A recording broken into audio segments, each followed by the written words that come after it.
What's up, Chaos Shinobi here. If you enjoy the story, like and subscribe so I can make more awesome videos for you guys. Chapter 1. 7 years after the Kiwabi no Kitsune attacked. It was early autumn in the ninja village known as Konoha, the Hidden Leaf Village. This village was known for it being hidden in a forest of trees, its strong shinobi, and also the kindness of its people. It produced many great shinobi, such as the Senju brothers, Hashirama and Tobirama, who were the first and second Hokage respectively, Hiruzen Sarutobi, the third Hokage and the sensei of the legendary Sannin, also known as the god of shinobi. Then there was Minato Namikaze, the fourth and current Hokage, who was known as the Yellow Flash, due to his Hirishin no Jutsu. There were other ninja who weren't Hokage, but were just as famous, such as Kakashi Hatake, Jiraiya the Toad Sage, Tsunade Senju, Asuma Sarutobi, etc. Konoha is considered number one, of the top 5 shinobi villages in the entire elemental countries, with Kumo coming in second, Iwa in third, Suna in fourth, while Kiri, which is in a state of civil war, is fifth. But Konoha was almost completely destroyed when on October 10, the Kyubi no Kitsune attacked the village, after it was ripped from its host, Kushina Uzumaki, formerly of Azuchiagakure. After the village's destruction, who was giving the fox went on a rampage while under the influence of a masked man, who somehow killed the elite ANBU security detail, breached a S-rank barrier jutsu, and killed the midwives before taking one of the twin children hostage. Minato Namikaze, after saving his wife and children, battled the masked man, and wounded him, after relinquishing him control of the Kyubi, forcing the intruder to retreat. Afterwards, with the fox still running amok, Minato had to face the most difficult and heart-wrenching decision of his life, resealing the 9 tails into one of his twin children. After a minute of thinking, and with time running out, he decided to seal the Kiwabi into his daughter, Shinri. However, large quantities of the Kiwabi's chakra were still ravaging the village. Knowing he couldn't risk opening Shinri's seal, with the possibility of the fox breaking out, he decided to seal the excess chakra into his son, Naruto, making a pseudo-Jinchuriki. Somehow, by some miracle, Minato and his wife survived the ordeal, both parents happy to be with their children. Of course, they now had to face the ultimate question from the villagers, elders, and the village council, who is the container of the Kyubi. At the first, the couple planned to tell them the truth, but knowing how the death and destruction caused by the Kiwabi's rampage, they knew the villagers and the elders would do everything in their power to make the Jinchuriki miserable. Then there was the horrible thought of their little girl being tortured and raped. So with a heavy heart, and knowing that their son will live a salutary life, without many friends, they announced that Naruto was the Jinchuriki. The reactions were what they feared, as the elders and village council, with the exceptions of the shinobi clans,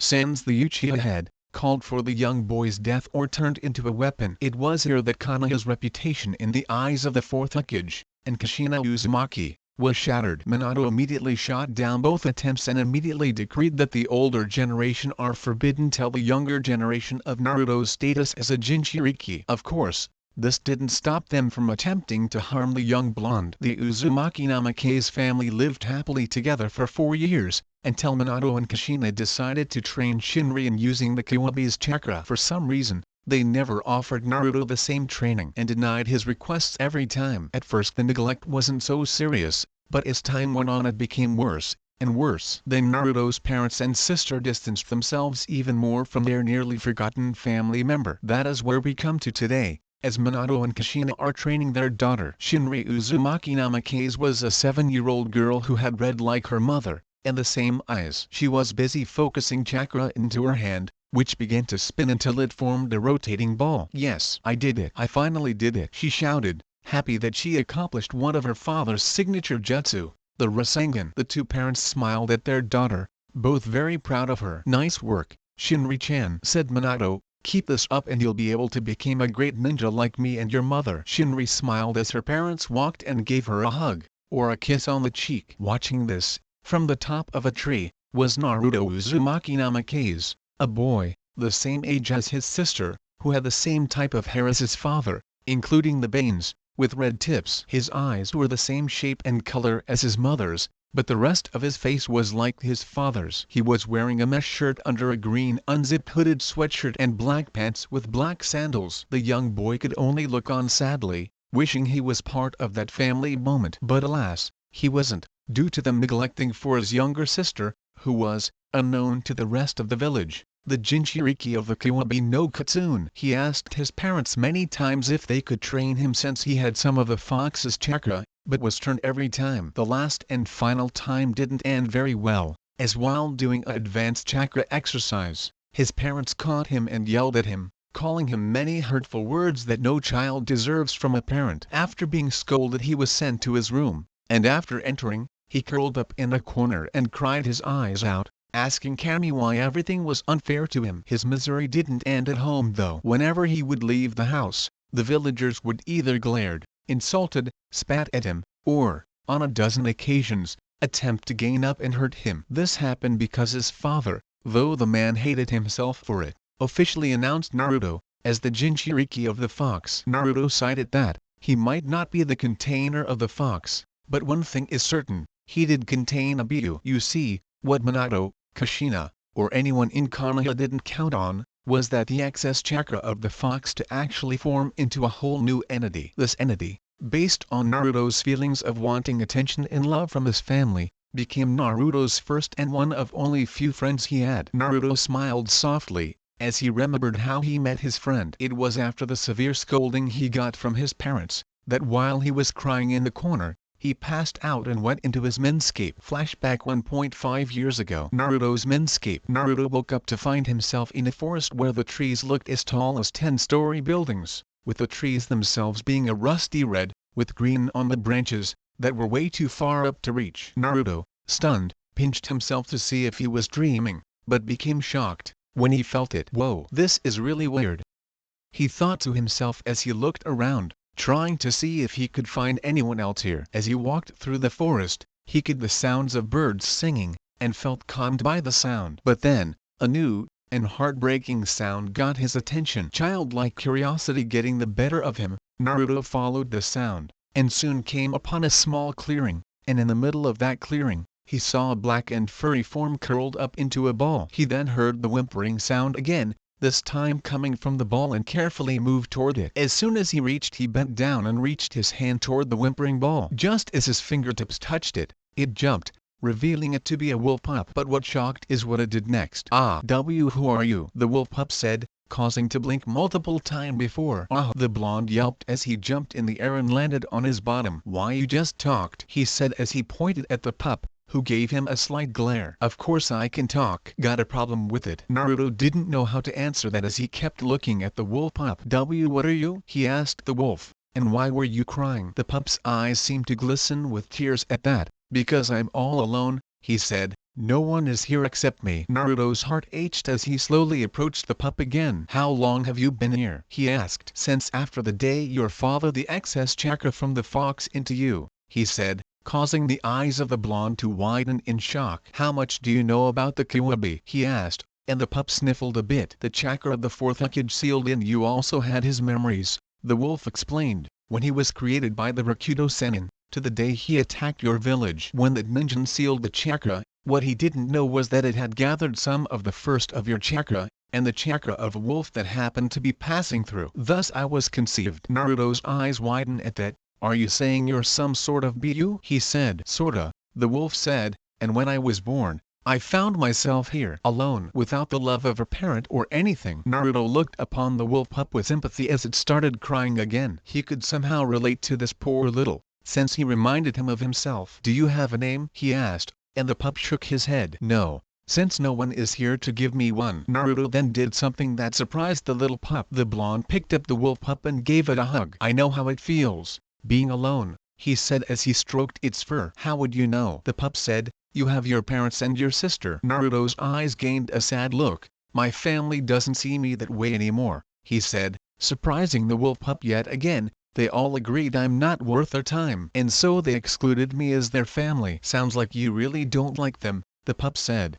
Blonde shook his head no at that. "I don't hate them. In fact I love them all very much," Naruto said. "I just wish they see me as their son brother, and not as a nuisance." The pup didn't say a word, as it found comfort in the boy's embrace. Naruto looked at the pup, and could only smile as it snuggled in his arms. "You said you didn't have a name, right?" he asked, and the wolf pup nodded, Then how about I give you one? The pup perked at that. Why you'd really do that? He stammered. Well, Naruto gave him a wide smile. Of course, everybody needs a name, he said, and the pup could only gape in shock. Now what to call you? The blonde began to think of the names he knew in his mind, until one came to him, causing him to smile. Kibo. Yes, that sounds right, he says, and the pup looked at him oddly. Kibo? The now named wolf pup said. Naruto looked down. Yeah, it means hope. Hope that someday we'll be seen as family, Naruto said. You like it? Kibo gave a look that Naruto guessed was the wolf version of being shy. I like it. Flashback end. Naruto opened his eyes after reliving that memory,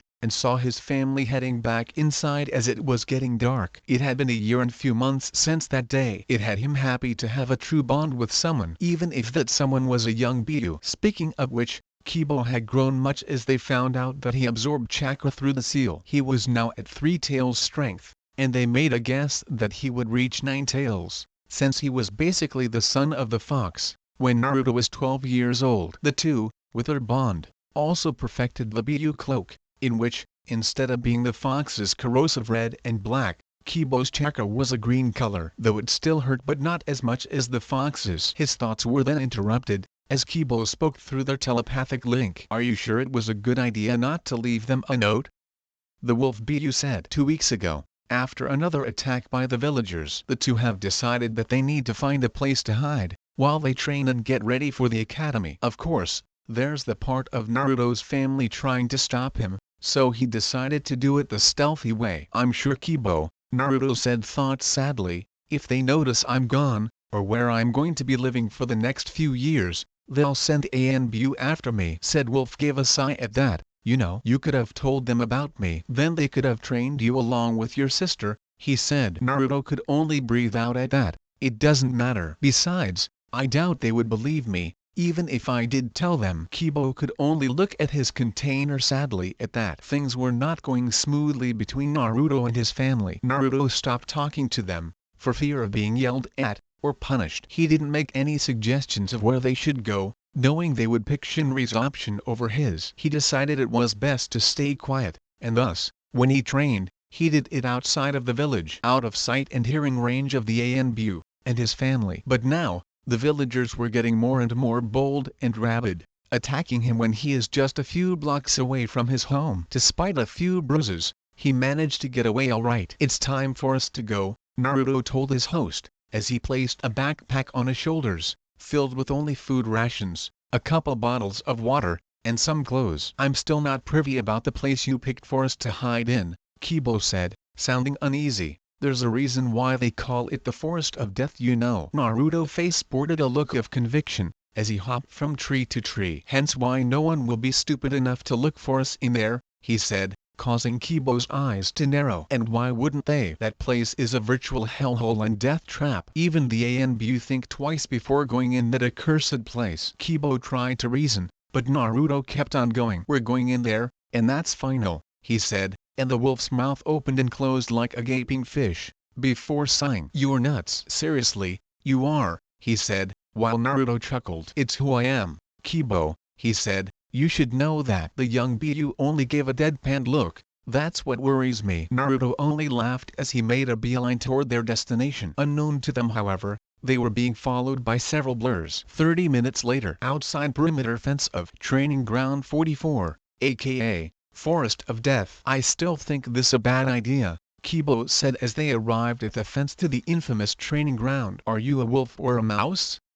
Naruto said. The only thing we have to worry about is that crazy snake girl that lives here. The animals would most likely leave us alone because they can sense your chakra. That doesn't mean that there are few animals in there who are bold enough to attack us. The wolf persisted, but before Naruto could make a retort, the both of them felt chakra signatures heading their way. Anbu, 4 of them, Naruto deduced, and one of them is Neko Oni-chan. You mean the pretty Anbu girl? Kibo said, and Naruto mentally glared at his surrogate brother. Now's not the time, Kibo, Naruto. Just as the Anbu arrived on the scene, one of them, with long purple hair, and wearing a white cat mask with red lines. Naruto, what are you doing out here? The Anbu says, while Naruto still faced the fence, his face having a sad expression. I'm sorry Oni-chan, but I need to be away from the village and my family for a little while, he said, much to the woman's shock. Yugao Azuki knew his parents were neglecting him over his sister,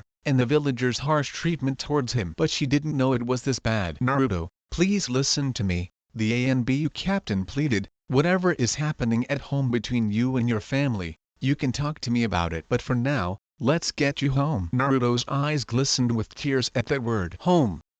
I wish that place did felt like home, he said, much to Yugao and the rest of her team's confusion, but I guess I'm not wanted or needed there, since no one there wants to give me even an ounce of love. Yugao's eyes widened at this. Naruto, please don't talk like that. Naruto only smiled sadly as he brought his hands into a hand sign. Sorry Ni-chan, he said, but I need to do this. Kage Bunshin no Jutsu. To the surprise of the ANBU, in 7 puffs of smoke, appeared 7 perfect copies of the young boy. And Nani? Kage Bunshin, said one of the team in shock as the rest gave their own response. But he's not even in the academy yet. How can he know such an advanced jutsu? Naruto turned as he rubbed behind his neck. Well, I sorta broke into the vault where the forbidden scroll and copied the directions for the jutsu, he said with a chuckle, before looking at the team, more specifically Yugao. Tell mom and dad I don't hate them, Oni-chan, and tell them I don't Shinri. Tell them, despite everything they did,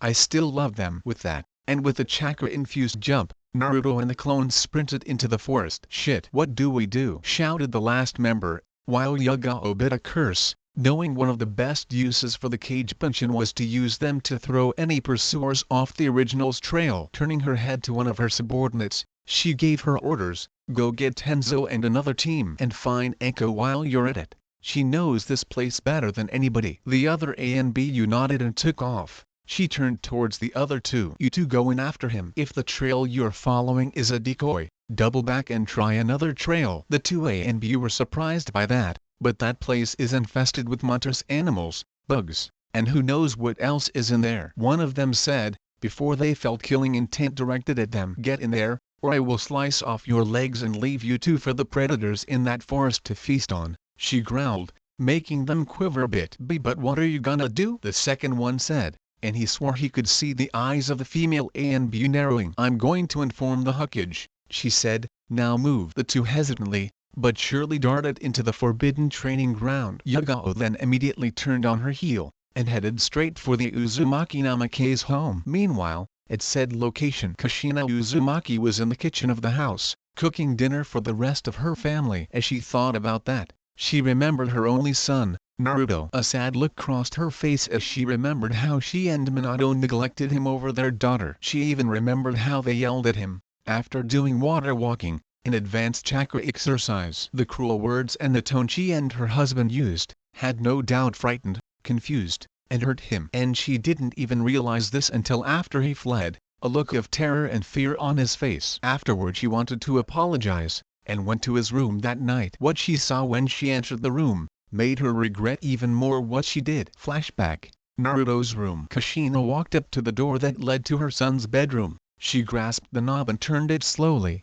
before opening it. As she walked in, she immediately noticed that Naruto was not on the bed, and immediately began to panic, thinking he ran away, until she saw his mop of blonde hair on the other side. Walking to the other side, she froze and her eyes glistened with angst as she saw her little boy sitting against the wall, legs curled up, with his arms wrapped tightly around them, as if he was expecting to get hit. Naruto, the former native of Azushio, quietly said, as she carefully walked forward and knelt down. She slowly reached her hand forward and gently laid it on his shoulder. Seeing no immediate reaction, meaning he was fast asleep, Kushina stood up and pulled the covers of his bed back. She then bent down and carefully picked him up, so as not to startle him awake, and gently laid him down on the mattress, and removed his sandals before pulling the covers over him. She took notice of the tear stains on his face, and felt disgusted at herself and Minato for overreacting the way they did that afternoon. She knelt and proceeded to run her fingers through his hair. I'm sorry,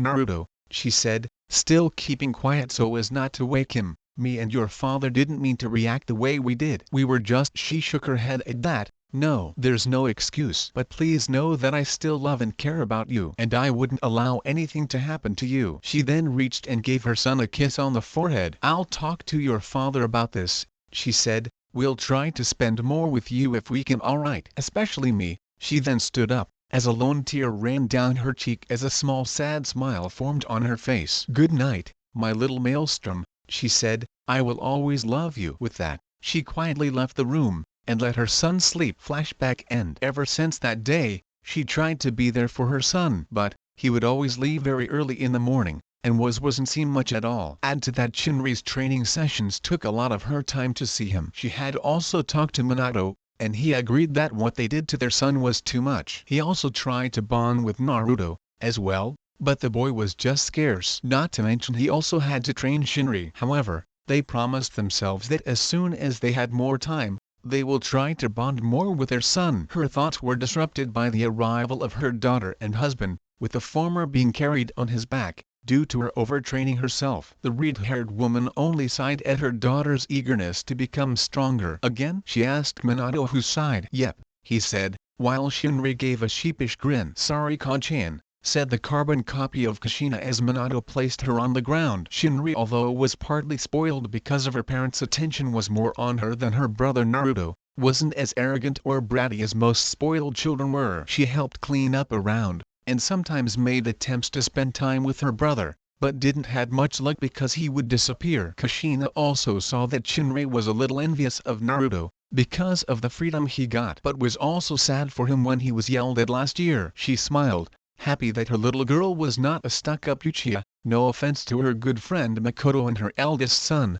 Itachi. "It's alright, Shinri," she said, "why don't you go upstairs and get Naruto? Dinner's almost ready." Shinri, and with a burst of energy, bolted up the stairs. Minato sighed as he sat down in his spot at the table. "I don't know where she gets the sudden surge of energy, excluding the Kiwabi," he said, and Kushina chuckled. "You forget, Minato, that my clan folk are only tired for a minute, then feel great the next," she said, while Minato's head slumped forward. "Curse your longevity," he grumbled, causing his wife to chuckle, before she turned back to check on the food. But as she was checking, a series of urgent and desperate knocks at the door were heard. "Hokage-sama, sensei, open the door!" shouted the familiar voice of Kushina's student Yuagao, and by the sound of it, it was panicked. "It's important. Open up!" Kushina turned the stove and oven off, and then she and Minato began to head over to the door, until Shinri came down in a hurry, her face panicked. "Ka-san, To-san, Naruto's not in his room," she said,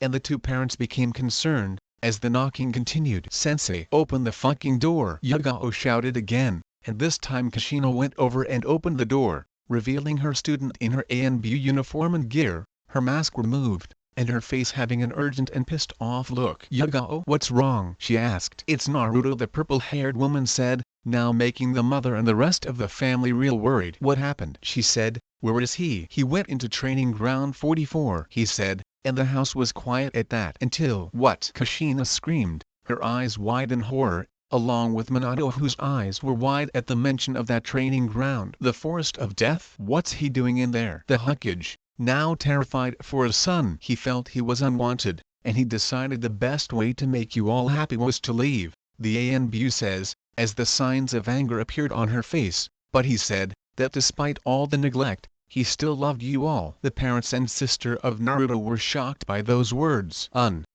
Unwanted? Kushina thought, "Naruto, you truly believe we didn't want you?" She was broken out of her thoughts as her student continued, "And that's not all. Apparently the village have been getting more and more brazen in their attacks on him." Kushina's head snapped up at that. "They attacked," she said, while Minato was also shocked. He knew the villagers were very antagonistic towards his son, but he didn't expect them to attack him. His fists clenched as he realized how much of a fool he really was. "Yes, attacked," Yugao said, "and none of you didn't even notice." Kushina was about to retort before Minato placed a hand on her shoulder. "Now's not the time to argue, Kushina," the fourth Hokage said, "right now we have to focus on Naruto." Kushina wanted to retort, but nodded and went over to Shinri. "My shoujo," she said, "me and your father are going to go with Yugao Nichan to get your brother. I want to stay here and lock all the doors and windows. Don't let anybody in or out." "Okay." Shinri nodded as Kushina and went to her and Minato's room,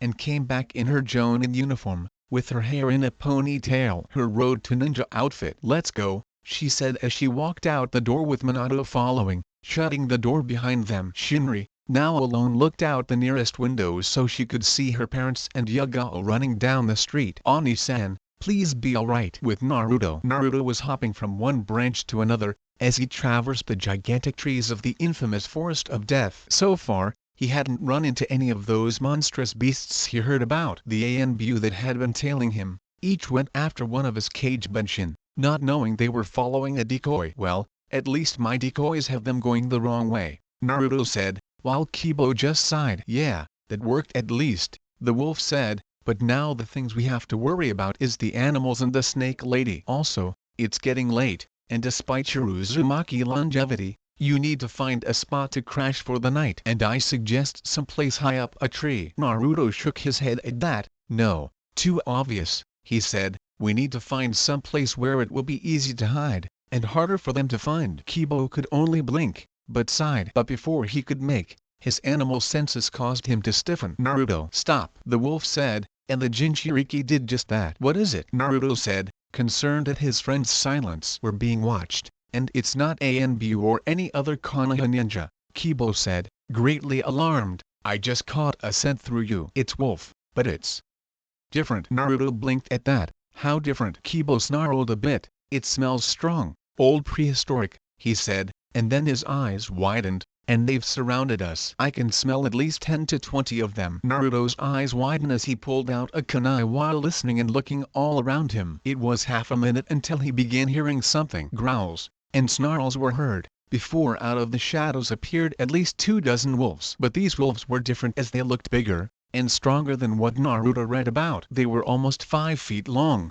and looked to be between 110 and 175 pounds. Their fur was colored in the same color as an ordinary wolf's, but with a spinal stripe down their backs. The wolves then began to circle around the nervous boy, who was sweating bullets. Hey, Kibo, he said to his surrogate brother, if I let you take over my body, would you be able to talk to them? Said Wolf felt uneasy at that. I don't know. These guys are a different breed than what I'm familiar with. I can tell just by the smell, he said. But before Naruto could respond to that, a sharp howl caught their attention, as the supposed leader of the pack, who was slightly bigger than the others, and had a full white fur coat, as its yellow eyes bore into his own. Oh man, this doesn't look good, Naruto said, as the wolf began to approach him. Naruto, kneel down, said Kibo, while his container blinked. That's the matriarch of the pack. If I can tell from the scent. Kneel down, or she'll attack you. Naruto took Kibo's advice and knelt down so he wouldn't be mauled to death by the she-wolf. The wolf continued its approach before stopping in front of Naruto and began sniffing him up and down. Okay,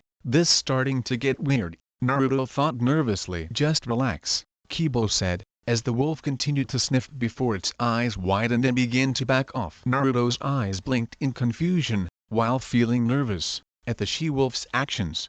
Okay, now what? He thought as the wolf then turned and seemed to glare at the other wolves, which resulted in them backing off and heading back into the forest. The female wolf then turned toward him and surprised Naruto by jerking her to the side, as if telling him to follow her. What should we do?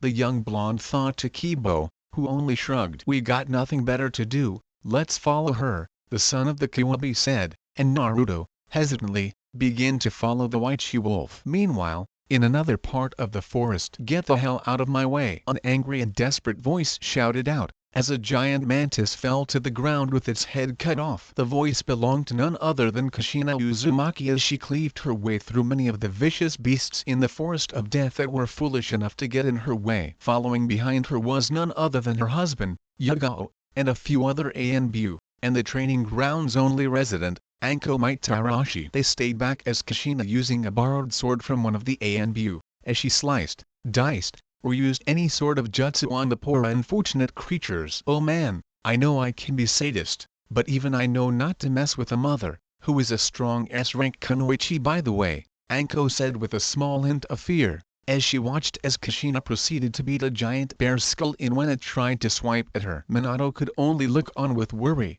seeing the state his wife was in. He knew she was desperate to find Naruto, as he was the same way. But he could also see that she was starting to become fatigued, and had used a lot of her chakra. He had to do something, or else she would hurt herself. Kushina, please stop. We have to go back, he said, as he saw her now strangling another mantis with her chakra chains before using them to slam it to the ground. and looked back at them with a look of anger in her eyes. "I'm not leaving Naruto out here in this damn place. I'd rather rot in hell than go back without him," she argued, as she back-fisted a huge green lizard that was about to attack her in the face, making said reptile fall to the ground and go swirly-eyed. "I want him back as much as you do," Minato retorted, "but with you overusing your chakra, and in your current condition, you could end up killing yourself." Kushina could only narrow her eyes as she kept moving forward. By now all the creatures were now hiding in fear from the red-haired woman's wrath. "You all can go back if you want, but I'm no Ugg," she gasped out as she felt a chop to the back of her neck, her senses not warning due to her focusing on getting her son back, and falling to the ground unconscious. "I'm sorry sensei, but for Naruto and Shinri's sake, I have to stop you," Yugao said, as she sighed and turned to Minato, who had a solemn look on his face as he walked over and picked his unconscious wife off the ground. "Come on everyone," he said, "we'll continue looking for Naruto in the morning." With that the team of shinobi vanished as they departed the area. Minato's last thought being, "Naruto, be safe." Back with Naruto. Naruto yawned as he continued to follow the wolf. It was past his bedtime and he was tired. "Man, how much further do we have to go?" he thought, as they continued walking. "I can barely keep my eyes open." "Just hang on for a little longer, Naruto," Kibo said. "I have a feeling we don't have to wait much longer." Naruto didn't say anything as he rubbed his eye. It was another 10 minutes before the she-wolf stopped between two trees and gave a howl that jolted Naruto out of his half-sleep walk, and made him hurry up toward where the she-wolf was. When he got there, his eyes widened as he saw what looked a series of buildings surrounded by a large wall. However, it looked as though it was abandoned for a long time, due to the tall grass and the vines on the walls. But he was also surprised to see at least whole scores of wolves, who were living outside the walls. "Well, this is something new," he said, before he was nudged forward by the she-wolf, and continued walking forward with said wolf behind him. The other wolves looked at him curiously as their matriarch followed behind. "I got a bad feeling about this," the blonde thought as they entered through the gate of the large compound. "You're not the only one," said Kibo as they walked down the street toward what looked the main building. It looked like a smaller version of the Huckage Tower, but it was partially covered in vines, and it was colored a stone gray. He could see a duo of wolves standing guard, and when he stopped, only to be nudged by the she-wolf again, the guard wolves snapped up and began growling threateningly. The matriarch moved in front and gave a series of small growls and barks, and the two guards stood down. Then, the wolf turned toward Naruto, and, to his shock, it spoke. "Inside human," the wolf said in a clearly female voice, but its mouth didn't move, meaning it was telepathic. "Why, you can talk," the blonde said, while the wolf nodded. "Only through thoughts," the wolf said, "and I heard every word you spoken to your tenant since I first saw you." Naruto's eyes widened at that, but before he could speak, the she-wolf again told him to go inside the building, telling him she'll explain later. With no other choice, and not wanting to piss the she-wolf off, Naruto went inside the building. The wolf led him through what looked like the living room of a house, before arriving at a set of stairs. After climbing them they arrived at a bedroom that was in moderately decent condition, with a bed and everything. "Get some rest, child," the white she-wolf said again. "All of your questions will be answered tomorrow when you meet the alpha of our pack." She then turned, but before she go out, Naruto stopped her. "Wait, can you please, at least, tell me what your name is?" he asked, and the wolf turned back to him, and answered him. "It's Shikan," the wolf said. "Now, rest." With it said, Shikan left the boy alone in the room. Naruto sighed as he took off his backpack and laid next to the bed and sat down, and was amazed at how comfortable it felt. "Man, I was not expecting this, Kibo," he said as he laid down on the bed. "I know, bro," Kibo said, "but for now, let's sleep. We'll find out more in the morning." Naruto nodded, but then remembered something as he sat up and reached for his backpack and put it on his lap. He then opened it and began fishing through the contents until he found what he was looking for and pulled it out. It was a picture of his family before his and Shinri's 5th birthday, one of the very few where they were all equally happy as a family. He then placed the framed photo on the small chest next to the head of the bed. A single tear escaped his eye as he thought about if he made the right choice. Deciding not to dwell on it tonight, Naruto took the covers of the bed, and pulled them over himself, and fell asleep. Unknown. Kushina's eyes snapped open as she found herself back in the living room of her family's house, only the strange thing is, the whole place was colored black and white, while only herself is normal. The confused woman looked at her hands, a look of utter shock on her face. What's going on? Where am I? She thought to herself, but her thinking was cut off as she began to hear voices. One she immediately identified as Minato's, and the other was herself. And by the sound of it they were yelling at someone. Then it hit her as her eyes widened and she ran for the kitchen, and there she saw the calendar and her heart sank. She remembered this date all too well. No, please, not again, not again, she screamed in her, as the yelling outside intensified. She then bolted for the back and opened it, and to her shock and horror, saw herself, Minato, and Naruto in the backyard, with the latter looking terrified as tears ran down his whiskered cheeks. You stupid little bastard! What were you thinking using an advanced chakra exercise without our permission? The past Minato yelled at Naruto. Be but too Saiyan. The younger blonde said, only to receive a hard slap from the past Kushina. That's enough out of you. I can't believe a little shit like you would try to pull a stunt like this. The past Kushina screeched, making the present Kushina wince at the words, as tears leaked from her eyes and fell down her cheeks. No, stop this. Please stop. She begged to any deity out there to stop this torture, only for it to fall on deaf ears as the two specters of herself and her husband continued to shout at Naruto, who was now curled up in a ball crying. Then, to her confusion and unease, a sinister grin formed on the mouths of herself and Minato. It's obvious that this little shitstain is uncooperative, said the past Kushina while the past Minato nodded in agreement. Yes, and we know what happens to uncooperative brats, he said, while the real Kushina looked on, clearly confused by this. Wait, what's going on here? This is not right. We sent Naruto to his room, Kushina thought, as past Minato pulled out one of his Hiraishin kunai. And it's not anyone would care. The whole village already despises him, so they'll see this as a blessing rather than a murder, he said, and Kushina's widened in horror at that. Before a thought could enter her mind, her supposed past self used her chakra chains and strung Naruto up by the neck, while spreading his arms and legs out, his face now showing true fear as he looked at them. Kikon-chan, T2-chan, please, Naruto begged, but the grins on their faces only increased. Sorry, Naru-chan, but we never wanted you. Shinri is our favorite, and we could always make her our new little brother, the other Kushina said with a sickly sweet voice, and then another chakra chain came out of her back and the kunai tip went speeding at the 6-year-old, hitting him in the shin. This resulted in the little boy screaming out in pain. The real Kushina looked in horror at what just happened. This clearly was not what happened. No, this is wrong. This is all wrong. The Uzumaki screamed at herself, this isn't what happened. She then saw Minato fling his signature kunai behind Naruto, before disappearing in the yellow flash, and reappearing behind Naruto, a familiar spiraling ball of chakra in hand. Rasengan. Then Minato slammed the chakra ball into Naruto's back, causing said boy to cry out in agony. No, stop it, Kushina screamed as she tried to help her son, only for something to grab her ankle. She looked down and saw what looked like a black vine wrapped around it. She reached for her kunai pouch, but was shocked to find it not there on her thigh. Desperation taking hold as she clawed at it, trying to get free to save her child from this torture. Let go of me. She then heard another scream and turned back, and her eyes widened as another chakra chain impaled itself into Naruto's other shin, then two more to his forearms. Panic settled in as the red habanero now struggled more than ever to get to Naruto, but then another black vine wrapped her wrist and yanked it back. Kushina then watched as the past Kushina turned into an ugly version of herself,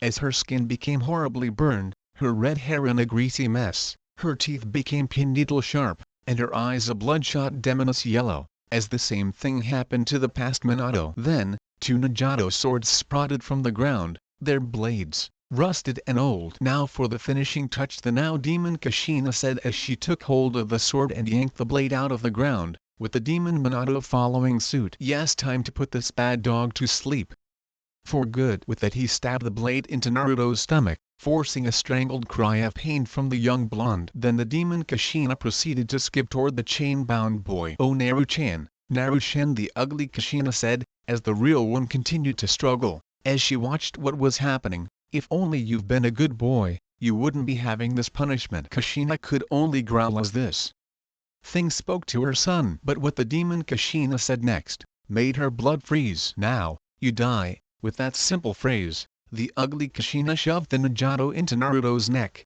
said boy, choking on his blood as his eyes went blank. The look of horror on Kushina's face was clear as she saw her precious child die in front of her. No!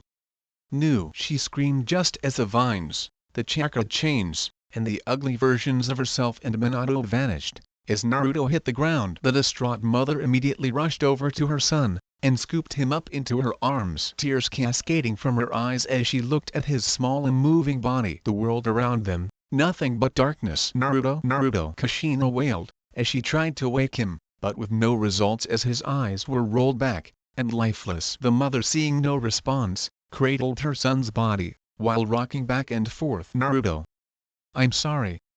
I'm so sorry, she said, in complete despair, while a little voice rasped out, causing Kushina to jerk her head up and look around, only to hear rasping breathing coming from her supposed-to-be dead child. Looking down at Naruto, her eyes widened in horror as she saw his face, in which the whisker marks were thicker, 2 fangs coming from his mouth, and his eyes a demonic red with a black pitless slitted pupil. Why do you hate me? Kushina jolted awake with a scream, sweat covering her entire form and drenching her clothes. She saw she was in the master bedroom of the family home. Remembering the horrifying nightmare she had, she curled against the head of the bed, as numerous footsteps were heard, and the door flew open, revealing a concerned Minato. Kushina, are you alright? The 4th Hokage said worriedly, as Yagao, along with 2 other people, which were Hiruzen Sarutobi, and another ANB with a shrew mask. They watched as Minato headed over to his wife, who looked as if she had seen the devil himself. Kushina, talk to me, Minato said gently as he carefully placed a hand on her shoulder, which resulted in her jerking her head up and backpedaling against the wall. Kushina, calm down. It's me, Minato said as he moved toward his wife, which seemed to scare her more. Knowing he had to do something fast, he moved forward and grabbed the clearly distraught Uzumaki, who began to struggle with much distress.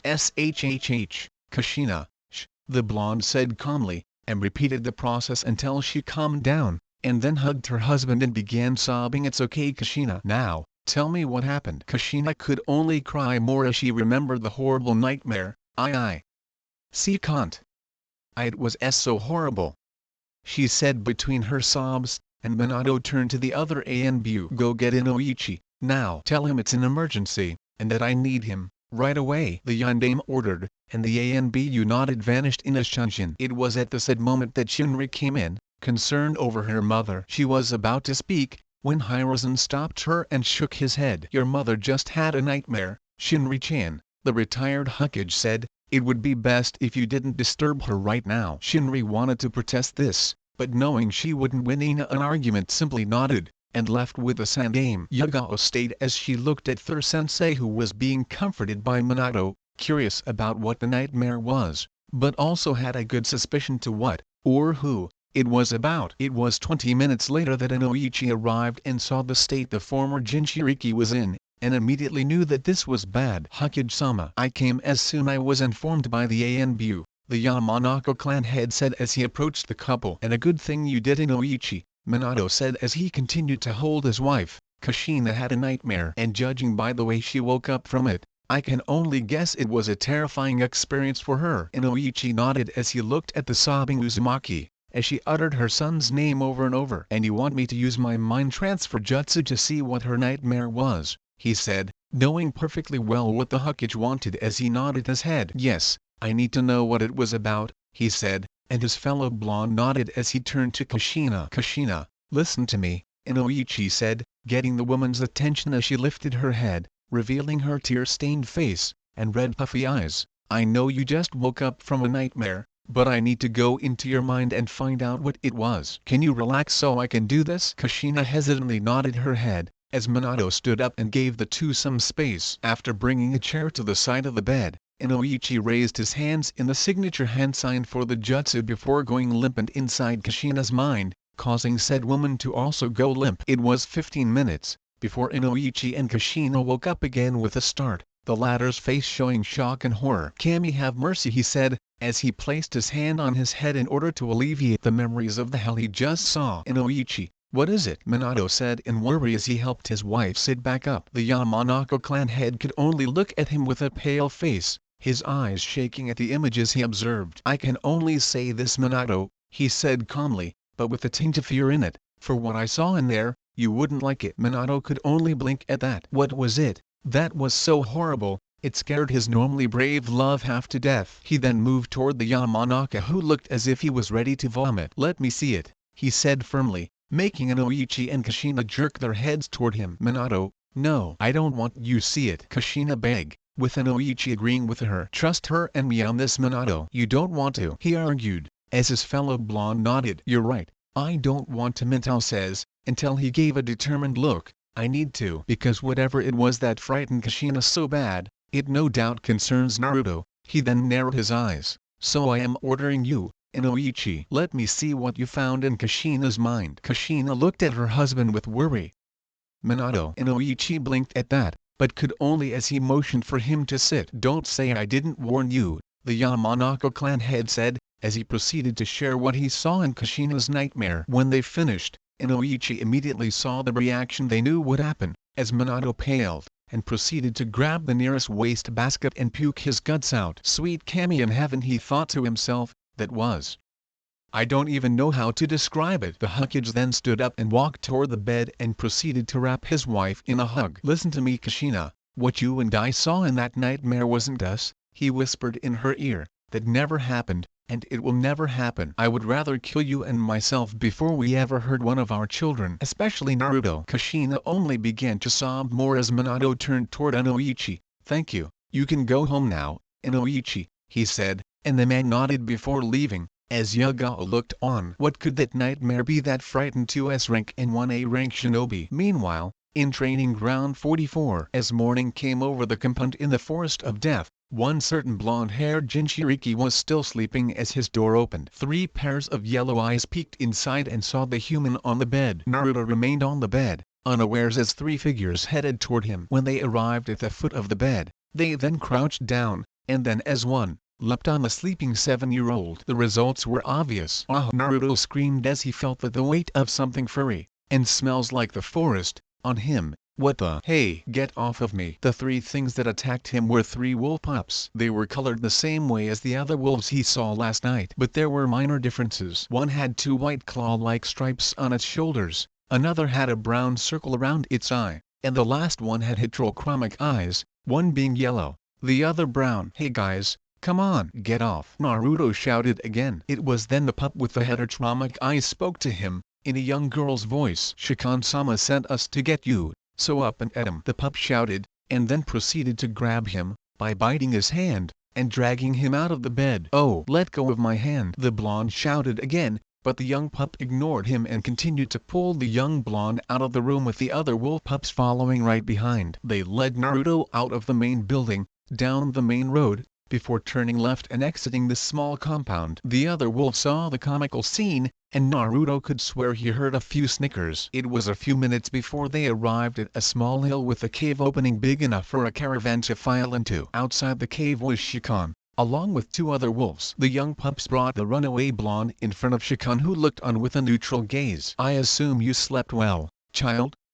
Shikon said, while Naruto nodded while rubbing his hand and glaring at the female pup who dragged him all the way here. "Yeah, I did," he said, "but did you have to send your little minions to get me?" "I swear I thought she going to rip my hand off." Said pup only gave an innocent look. "I was only doing what I was told," she said sweetly, and before Naruto could make a retort, Shikon stopped them. "You'll have enough time to maul each other later," the she-wolf said. "For now, the alpha wishes to see you, child." Naruto frowned at that. "My name is Naruto, Yano," he said, and the she-wolf looked at him. "Of course," she said, "now, follow me, Naruto." Naruto's eye twitched at that. "Geez, does she have to talk like a drone?" he muttered, only for Shikon to answer. "I heard that," she said, and Naruto felt a sudden chill go down his spine. A yawn inside his mind got his attention. "It would be best not to piss her off, Naruto," Kibo said as he stretched within the moonscape. "She could tear us limb from limb, and I prefer to live long after I get my 9th tail." Naruto mentally gave his companion a deadpan look. "You're not helping here," he thought, as he followed the she-wolf inside the cave, with the 3 pups following. For 10 minutes, they walked through the tunnel, and Naruto was curious why they hadn't experienced total cave darkness yet. Before he could ask, He saw light at the end of the tunnel, and soon the group of 4 wolves and 1 Jinchuriki arrived in what appeared to be a spacious cavern, with a hole in the ceiling allowing sunlight to enter. Naruto looked around and saw more wolves, who were warily looking at him. Well, at least they're not trying to eat me yet, Naruto thought, while Kibo suddenly admonished him. Don't jinx us, Naruto. The wolf Biyu shouted, anything that could happen, will happen. Okay, Geesh, I'm sorry, Naruto replied with a roll of his eyes. His thoughts were interrupted as he saw Shikon stop in front of a formation of rocks that looked like a podium. The Jinchuriki stopped as soon as she did, and the group waited until another wolf appeared. This one looked more grizzled and a little bigger than Shikon, with black fur, and a vertical scar across his closed right eye, while the other eye colored a yellow-brown gazed at the blonde-haired boy with scrutiny. Well, young human,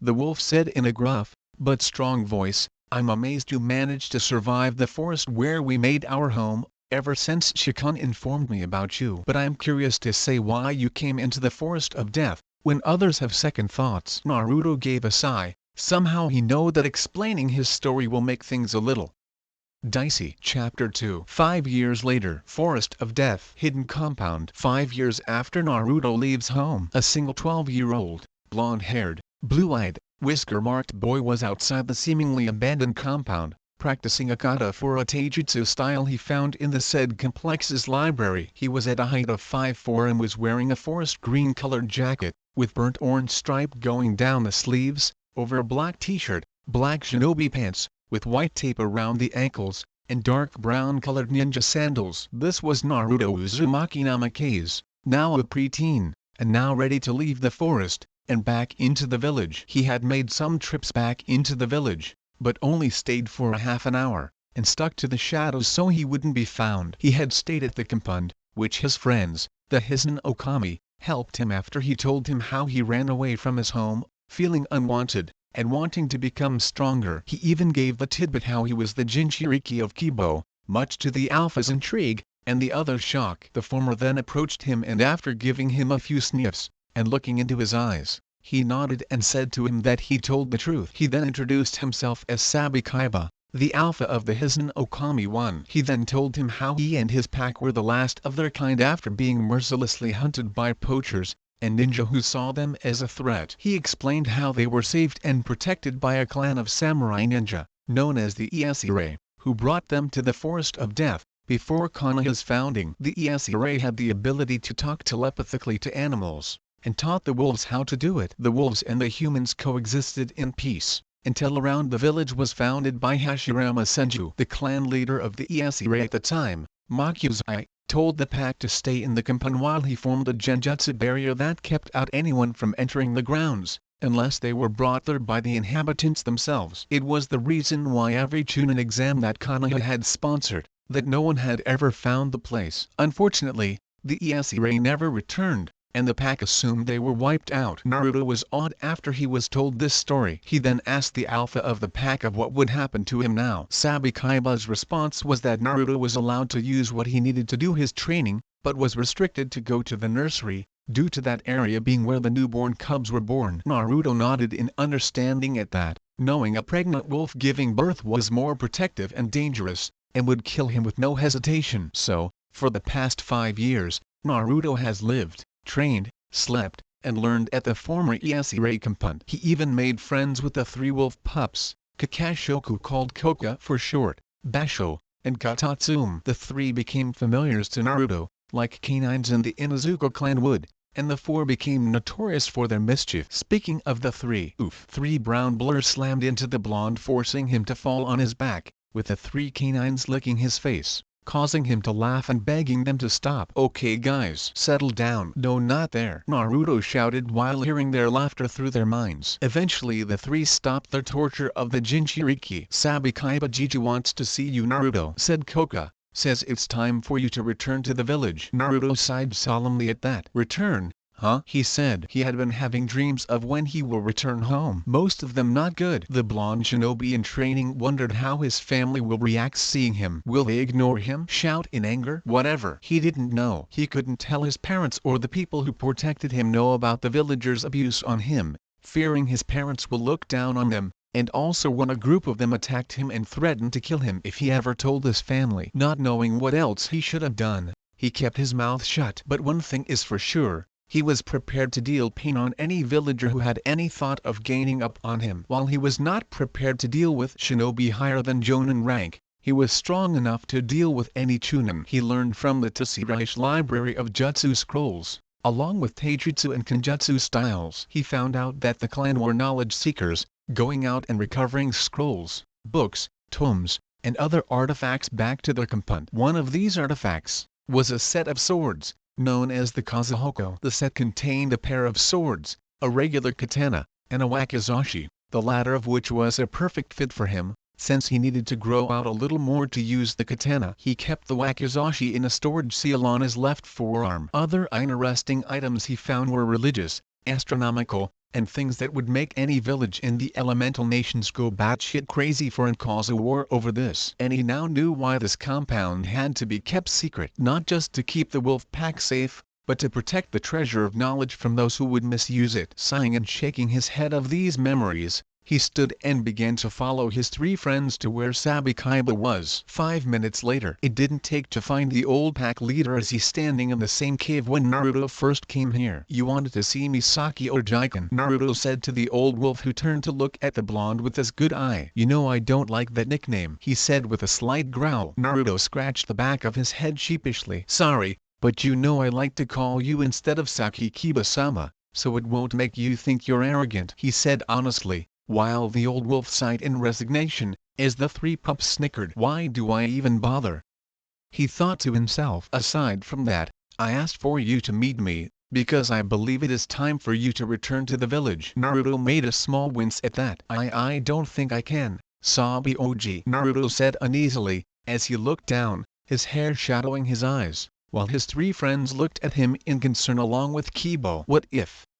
What if things hadn't changed with the villagers? What if my parents will still ignore for my sister? What if? He was cut off as something knocked him down. He looked up and saw it was Koka, who was giving him a wolf glare, that she was infamous for, that would scare any elite jonin, including Kakashi Hatake. "You listen to me, Naruto Uzumaki Namikaze," she growled, while the blonde gulped as the two young male wolves all looked at the she-wolf in shock, while Sabikaiba had a neutral expression. "Me and the others have known you for 5 years, and now you're gonna chicken out." "Sorry, but I won't settle for that. You trained your butt off ever since you got here, so you could protect yourself from those idiots in the village. You also want your parents to notice you and love you, right? So stop being a wimp, grow a pair, and show them the fruits of your labor." Naruto was stunned by his friend's words, and felt it in his heart that she was right. He should not chicken out because of what will happen in the future. He needed to focus on the here and now, and focus on the outcome later. A small smile etched itself onto his face as he sat up and patted Koka on the head. "Thanks,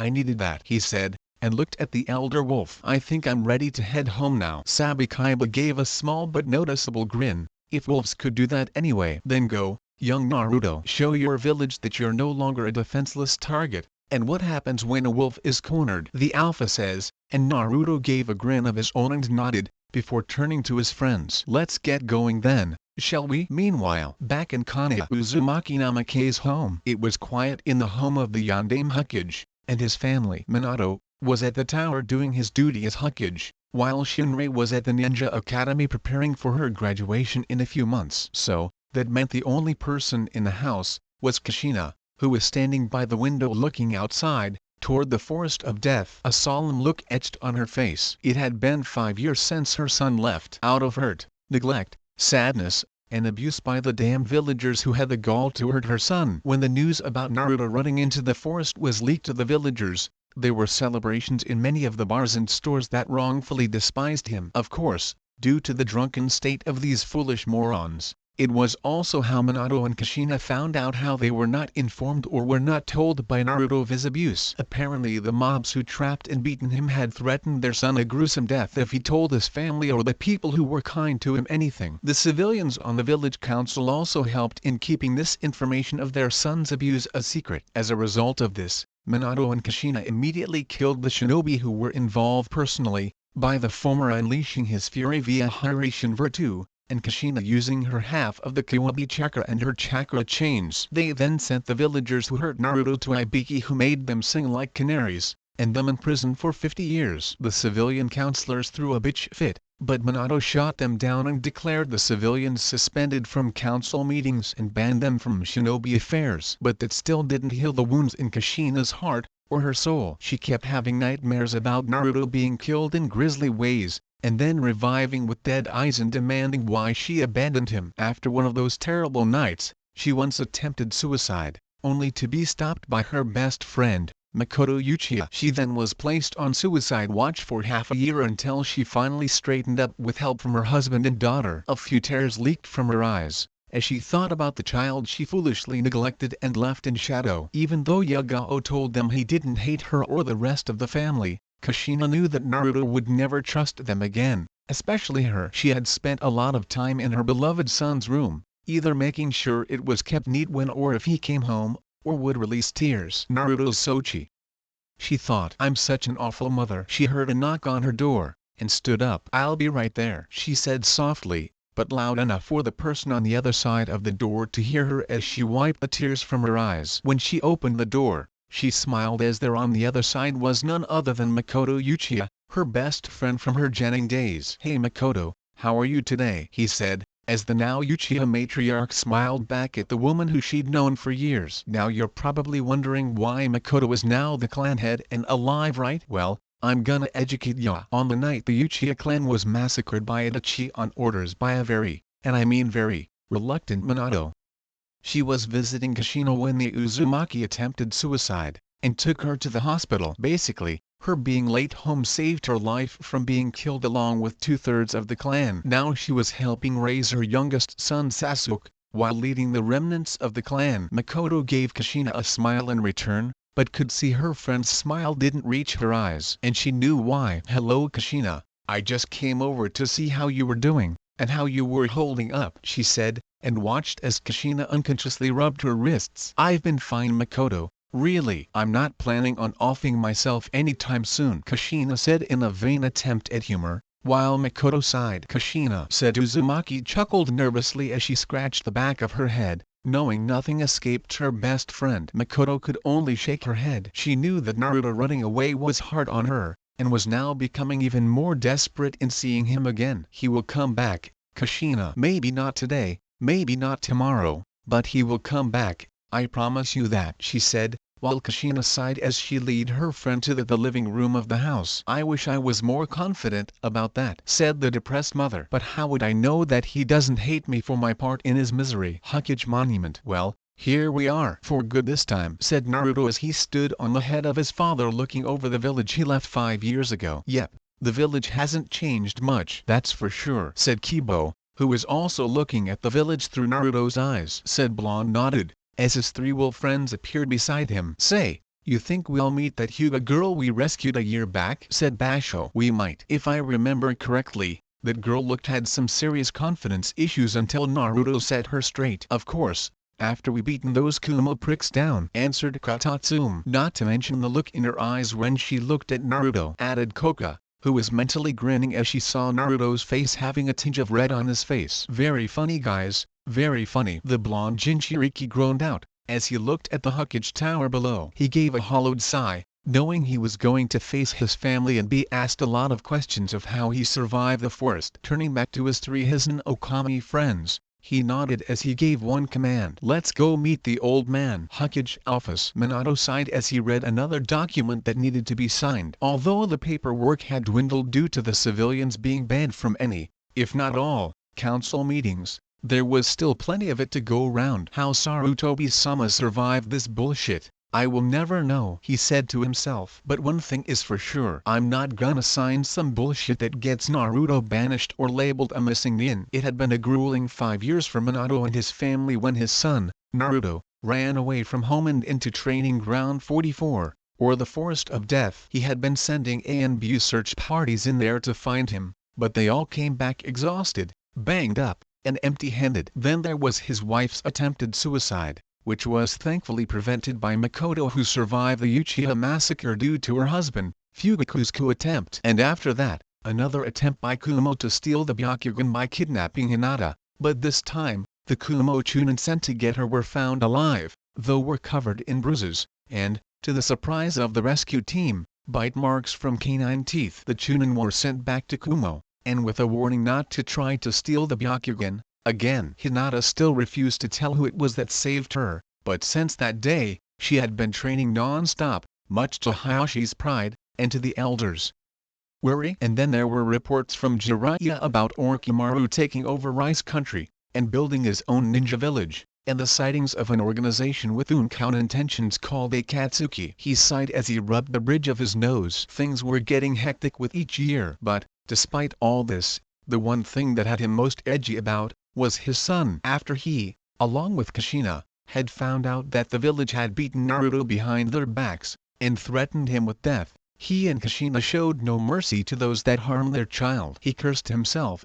after hearing some snippets from a few drunks how they hurt his son, but failed to follow on it, due to his ignorance. Now, his son would undoubtedly hate him, and there was nothing he could do about it. His thoughts were interrupted as he heard a commotion outside. "Young man, I told you the Hokage is very busy right now, and I told you that no pets are allowed." "I don't care what you say, you flat-chested weasel. And they're not pets, they're my familiars. I don't see you complaining about the Inuzuka bringing their ninkin in here." "That's because they're an exception." "And who are you calling flat-chested, you little punk?" Call them off. Call them off." "Let go of my arm, you mutt." Minato blinked as he heard his secretary's screams, and the sounds of fighting and growling outside his office door. "Release the Sekiroof." "Damn Gaki AAH." The door slammed open as the body of an Chunin flew through, prompting Minato and the ANBU guarding him to jump into taijutsu stances. They looked as the individuals who caused the disturbance walked in. Minato caught sight of one of them and his eyes widened as he was looking at a miniature version of himself when he was a genin, though the jacket was a different color. "Hey old man, surprised to see me?" Minato couldn't help but gape like a fish as he stammered out the name of his guest. In Naruto Chapter 3 Academy Life and a Parent's Determination. Minato couldn't believe his eyes as he saw his son standing right in front of him, with 3 wolves by his side. He saw he had grown well, and could the amount of training they went through. He looked into his eyes and saw they were the eyes of a dedicated shinobi, but in those that mirrored his wife's, and despite the obvious fake smile, he also saw the pain, sadness, and fear. Why would he be afraid? "Naruto," Minato began to say only to be cut off. "I'm here to sign up for the academy, if I'm not too late that is," Naruto said, wanting to avoid talking to his father for the time being. He had forgiven them, but he was still apprehensive of letting them get close to them, only to be disappointed and heartbroken. Minato was silent for a few moments, his son's casual interruption shocking him, before he managed to find his voice. "Why yes, but Naruto, you have to tell me what happened to you in the forest, and why are there wolves following you?" he said, motioning to Naruto's familiars as they gave the Hokage and the ANBU guarded glances. "I'll tell you once I feel like I can trust you," Naruto said as his smile turned into a frown, causing Minato to wince at that, and the ANBU to tense. Will you come back home at least?" Minato asked, hopeful that his now estranged son will come back to the house. "I might," said Naruto, as he placed a hand on Katatsume's head. "That is if you allow my friends into the house. I assure you they'll behave." Minato looked at the 3, rather large, wolves staring at him, as if they were daring him to say no. Minato sighed and nodded. "All right, but you should talk with your mother. Your departure was hard on her," he said, as he saw Naruto not flinch one bit. However, unknown to Minato, Naruto, although mentally, did flinch. "She took it that bad? Kami, I'm such a idiot. Still, I can trust them yet. They need to earn my trust," he thought, as Kibo answered him. "And that's why I told you to leave them a note." "The newbie you said," while Naruto mentally glared at his partner. "Zip it, moron," he said, and Kibo could only sigh. "One of these days, Naruto, you're going to do something that you will forever regret," he thought, being careful as to not let Naruto hear his thoughts. "I'll try to talk with her, but know that she is in the same boat as you. Shinri is not off the hook, but because she didn't know what was going on, I'll give her a chance," Naruto said, while Minato nodded, glad that Naruto was able to let his sister in. "I understand that, son," he said, as opened a desk drawer and brought a piece of paper and began to write into it. "This note will let you into Shinri's class. Give it to her instructor Iruka Umino, He's a good person. I know you'd want to graduate with the rest of the students your age. Naruto nodded as he approached the desk and accepted the letter from Minato. After he wrote down what he needed to write down, placed his seal on it, and gave it to Naruto. I'll see you at home later, then Minato said while Naruto nodded as he turned around and left the office through the destroyed doorway. Minato let out a sigh he didn't know he was holding as he looked at the still out cold Chunin and the door on the floor of his office. Please get him, and whoever else was outside to the hospital, and have some janitors fix the door, he ordered, and the ANBU nodded as they gathered up the Chunin and anyone outside who was either knocked out or had bites from the wolves to the hospital. I'm gonna have to work hard to get Naruto to trust me again, he thought, as he looked back to his paperwork. But, if things go smoothly, I can atone for the mistakes I made. Konoha Ninja Academy. Shinrei Uzumaki Namikaze yawned as she listened to her class Chunin instructor drone on and on about the history of Konoha, which she heard 5 different times. It was nice hearing the history of your home once or twice, but Iruka-sensei was a person who made it boring. She felt like she was about to pull her red hair out in frustration if she continued to listen to Iruka's long-winded lectures. Sweet Kami-sama, help us all. Please give us a distraction so that we don't have to listen to this torture. At that moment, a knock was heard at the door of the classroom, making Iruka stop his and move over to it. Thank you, she mentally shouted with glee as she cried tears of happiness. However, her expression then turned to surprise as she saw the person on the other side enter, and then morph into shock. Aniki, she couldn't believe her own eyes as she saw standing by the door of the classroom, was her brother Naruto. Even though it had been 5 years, she still remembered him. However, she became more confused as what she thought were dogs enter with him. Excuse me, is this room 23A and are you Iruka Umino-sensei? Naruto asked, and said Chunin instructor blinked in confusion. Yes. That's right, Iruka said. How can I help you? Naruto walked up toward the academy teacher and handed him the note that his father gave him. Iruka took the note, opened it, and read the contents before his eyes widened, which quickly turned into a smile. Well, Naruto-san, I must say welcome back from your training, he said, while said blonde nodded. Now if you would take a seat next to. Let's see. You can sit next to Hinata, said girl. After hearing that, began to blush at that, as Naruto nodded and made his way toward the Hyuga heiress. All the while, watching this from the seal was the Kiwabi no Yoko, also known as Karema, though no one but his fellow BU knew that. His eyes then narrowed behind the cage as he sensed something from the blonde, and smelled an odd scent. He smells of wolves, and I also smell something similar, akin different to my chakra. What is this? He thought, and just when the blonde passed by him, an image assaulted his mind briefly, of that of a wolf-like creature with the same number of tails, yellow eyes staring back at him. As soon as the image showed itself, it vanished, leaving the fox shocked, and he gasped in surprise. What was that? He said, completely taken off guard. Outside the seal, Shinrei blinked as she felt the seal on her stomach turn cold all of a sudden and placed a hand on it. What is going on? She thought. It appears the fox sensed the wolf. She looked up and saw her brother looking at her with a neutral expression. The words he just said confused her, wondering what he meant by that. But before she could ask, Naruto continued his trek, along with the 3 wolves towards Hinata, before he sat down next to Hyuga, who blushed at the close proximity of her crush. Hello again, Hinata, Naruto greeted. It's been what?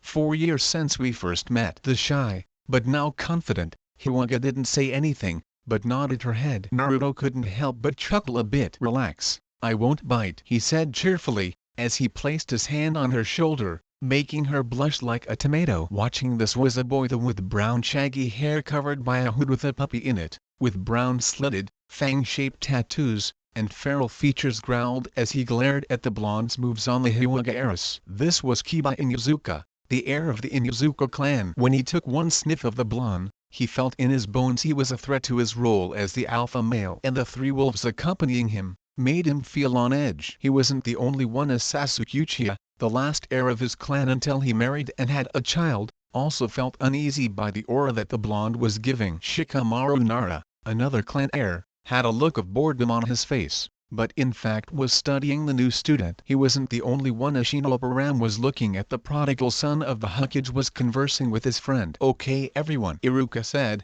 the Hokage has assigned a new student to this class. He has been on a training trip with one of the bodyguard detail. So, Why don't you stand up and introduce yourself? Naruto nodded and stood up. My name is Naruto Uzumaki Namikaze, he said, much to the surprise of almost everyone there. My likes are ramen, my friends, and training. My dislikes are hypocrites, abusers, kidnappers, and poachers. My plans for the future are to become a great ninja, and start a family. My dream is to show the villagers that I'm not what they think I am, and to show my family I'm worth something. Shinri winced at that. Hearing that was like a stab to the heart. Iruka nodded at that, and smiled a bit. Thank you, Naruto, he said. You can sit down now. Naruto nodded and sat back down, as Iruka continued with his lecture. A few hours later, the rest of the school day went by quick as the students left the academy. Naruto and his familiars were heading for the gate, after speaking with Hinata, until a gruff voice got his attention. Hey! Naruto turned, and there stood the Inuzuka heir,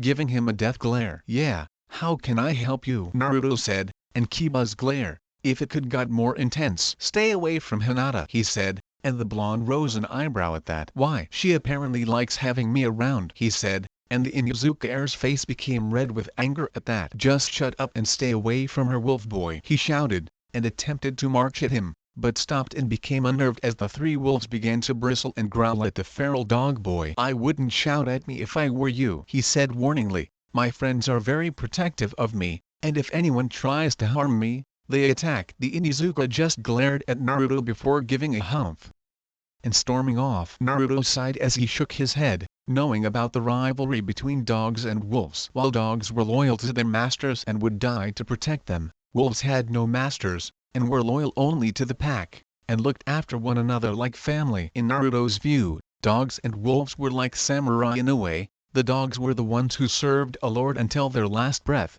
while wolves were more like ronin, and fought hard to earn a living to feed their family. How dare that mutt say that to you? Koka shouted mentally as she watched as the Inuzuka walked away. If I ever hear him say that to you again, I'll hunt him down and— Koka, just drop it, Naruto said through their link. We're not here to cause fights. The female wolf sighed and gave her human friend a look. You're too nice for your own good. You know that, right? She said, and Naruto smirked. Would you guys prefer if I was a complete and total asshole dictator who wanted nothing more than the wanton destruction of the entire elemental nations and my family? He asked, and the three yearlings, and Kibo, all thought of that, and all of them became unnerved at the image of an insane Naruto causing death and destruction everywhere. Not really, they said in a deadpan tone, causing Naruto to chuckle lowly. Aniki? Naruto blinked as he looked and saw his sister approaching him, with a nervous look on her face, and looked as if that if she said the wrong word, she'll get hit. But Naruto wasn't the type of guy to hit a girl, least of all his own twin sister. Yes, Shinri and Muto? He asked, and his twin fiddled with her hands before she managed to speak. Ayano.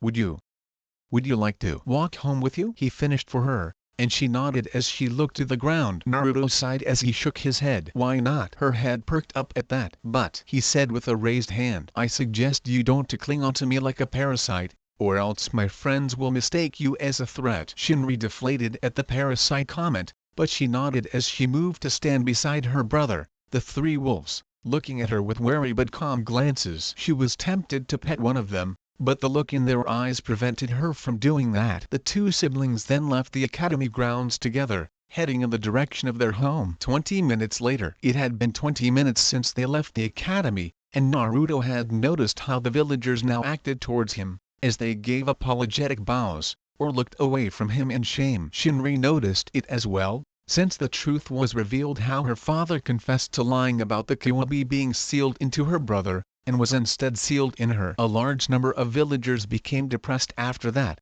and a small few even committed suicide by seppuku. Of course, there were still a large number of the villagers who want to see Naruto dead and still see him as the fox. She kept an eye out for those specific people, but thankfully, not many were out and about, but she didn't let her guard down. It took a little bit longer until they arrived at the front gate of their home, and after passing through it, they stopped at the front door. Naruto took a deep breath, knowing this will be the moment of truth of how his mother will react when she's him. Well, it's bound to happen sooner or later, he thought as he stepped up to the door, and turned the knob. In the house itself, Kushina was still talking to Makoto about how she could have done better with Naruto, with said Uchiha trying to assure her that although what she did was wrong, the Uzumaki regretted doing what she did. Still, Kushina felt she should have done more, and had no one to blame but herself. They heard the door open, and Kushina realized how late it was since Makoto came and Shinri must be back from the academy. She was about to say a greeting to her daughter,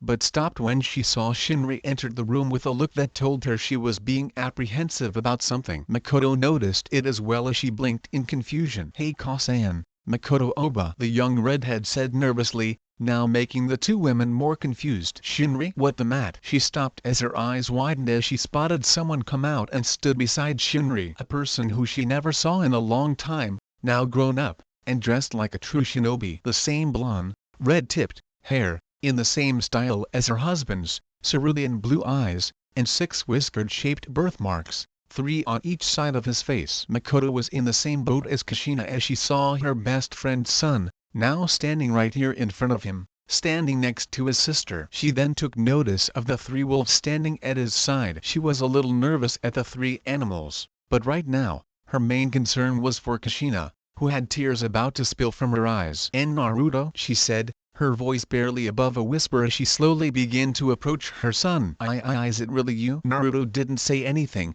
but as he looked at his mother, he saw that his father was right. His leaving really did hit her hard, as the shadows under her eyes showed that she hadn't slept well for a long time, and she looked a little thinner than usual. "Sochi." He heard her sob, and when she was close enough, her tears began to freely fall, as hand placed on her mouth, as she raised a shaky hand to her son's face and began to caress. "And my baby." Naruto didn't do anything to stop her as he let her touch his face. His trust with her was shaken, but he could at least give her some comfort. Like he said before, he will not be an asshole, but he will not make it too easy for his family to earn his forgiveness. He then gave a sigh as he looked at his hopeful mother's face, praying that it wasn't a dream. "Hi, Ka-san," he said, with his voice being neutral. "It's me." That did it, as Kushina enveloped her son in a tight embrace. Koka and the others looked as if they'll attack, but Naruto told them telepathically to not do anything, as he let his mother hold him, knowing she needed closure. "Ka-san, I know you don't want to hear this from me, but I can't trust you and the rest of the family yet," he said, while Kushina just shook her head as she held onto him. "It doesn't matter," she said, "you're back home, and that's all that matters." Naruto blinked at that, but a small smile formed on his lips as he let Kushina hold him. A part of him was actually happy, as he felt that this hug was one full of love. Unknown to them, Kibo was watching the whole thing, and he couldn't help but smile, as he also felt the love Kushina had for son through Naruto. He knew it will take a while, but, from what he saw of his father's memories, Kushina was a determined woman, and will do anything in order to win her son's trust back. "You should be happy, Naruto," he thought. "Even though she neglected you, she still loved you like any mother would. Don't screw it up." He then continued to watch as mother and son were reunited once again. Chapter 4: Graduation Day, and the Truth Revealed. June 1st. Graduation Day. Konoha Ninja Academy. It had been a few months since Naruto returned home and entered the academy, and ever since that day, he had been quickly catching up with his peers at the Ninja Academy. He was now at least right behind his sister,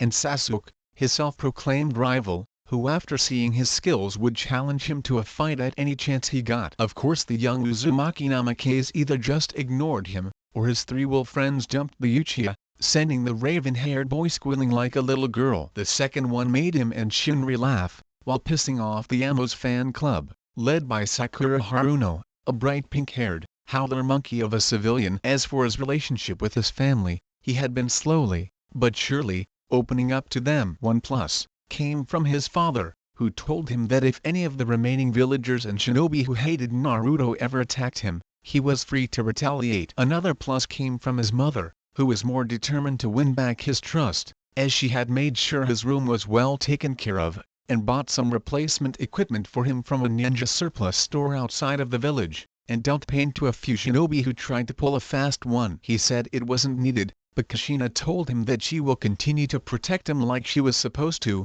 not matter what age he was. His sister, while nervous, managed to serve as an informant, telling him who to trust, and not to trust, in the Ninja Academy, mainly the students, and some teachers. One of the academy students he was told to look out for, was of course, Sasuke. Others, were Kiba and Yuzuka, Sakura, and the fan club she was leading. He was thankful for these tips, and, during those few months since he came back, he began to spend more time with Hinata, with the Hyuga era slowly coming out of her shy shell. The girl even got along well with the Wolf Trio, which was the nickname of Naruto's lupine companions, given by the villagers and shinobi, more specifically, the Inizuka. Unlike Kiba, said dog user's mother and older sister were interested in his three friends, since they never seen a dire wolf before. The three younglings, Koko most of all, were nervous at first around them, but eventually warmed up to them and their partners, Kuromaru and the Haimaru triplets. Others he managed to make friends with were Shinobu,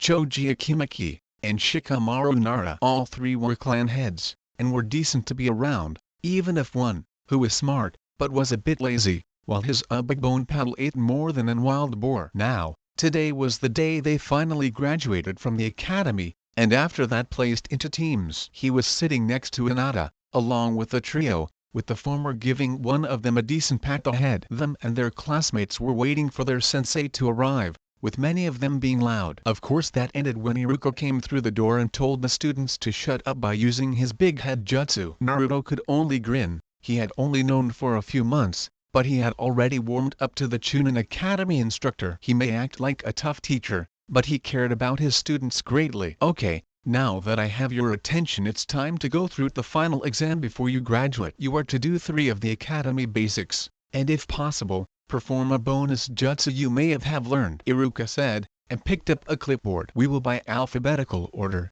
When you hear your name, you will head to the next room and be examined to see if you pass. Alright, first up. And so the process of testing of who will be a ninja and who will not began, as one by one the students all headed to the next room, and came back with only a few without their hitate, and a disappointed look on their faces. Soon, after seeing Shinri and Hinata return with headbands of their own, and congratulating them, Naruto's name was called and the young Jinchurikis stood up and headed to the room next to their homeroom class, signaling his 3 familiars to stay with Hinata. When he entered the room, he spotted Iruka, along with another, white-haired, Chunin named Mizuki, the latter of whom Naruto didn't trust in the least, since he caught the suspicious academy teacher sneaking leering glances at his sister and Hinata. His thoughts were cut off as Iruka spoke up. Okay Naruto, just do the academy 3, and a bonus jutsu, he said, and Naruto nodded before speaking. Before I start Iruka-sensei, I have a problem forming a regular bunshin,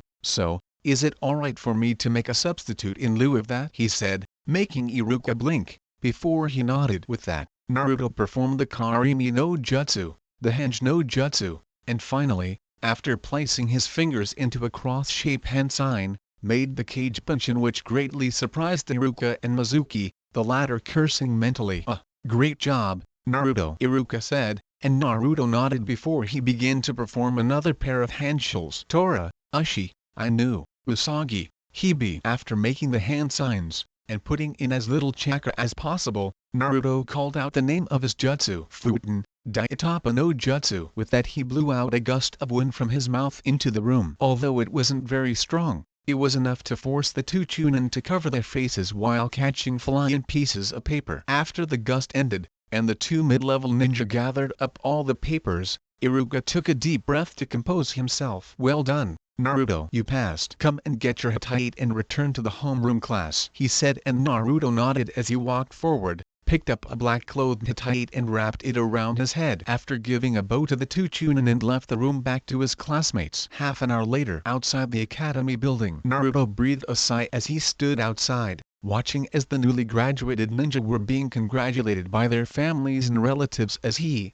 along with the trio, walked away and then leaned against the tree which had the swing hanging from one of its branches. As he and his ninkin partners continued to watch, a feeling he hadn't felt in a long filled up inside envy. While it was true he was willing to give his parents a second, he was still wary that it could happen on the past, could again. But, as they say, the future wasn't set in stone. His thoughts were interrupted however when his eyes caught his sister following Mizuki away from the crowd, and began to have a conversation. Curious, Naruto used his enhanced senses, perps of being a Jinchuriki, to listen on what the two were talking about. His eyes narrowed at the bit about stealing forbidden scroll of seals and Shinri's eyes widening a bit, which he recognized was fear. He also managed to catch the supposed meeting place in the forest just outside of the village. Naruto had unnerving vibes about Mizuki, since day one, and because he also sensed this aura around the academy teacher that just screamed two words: deceiver and arrogant. His sister had the same type of feeling,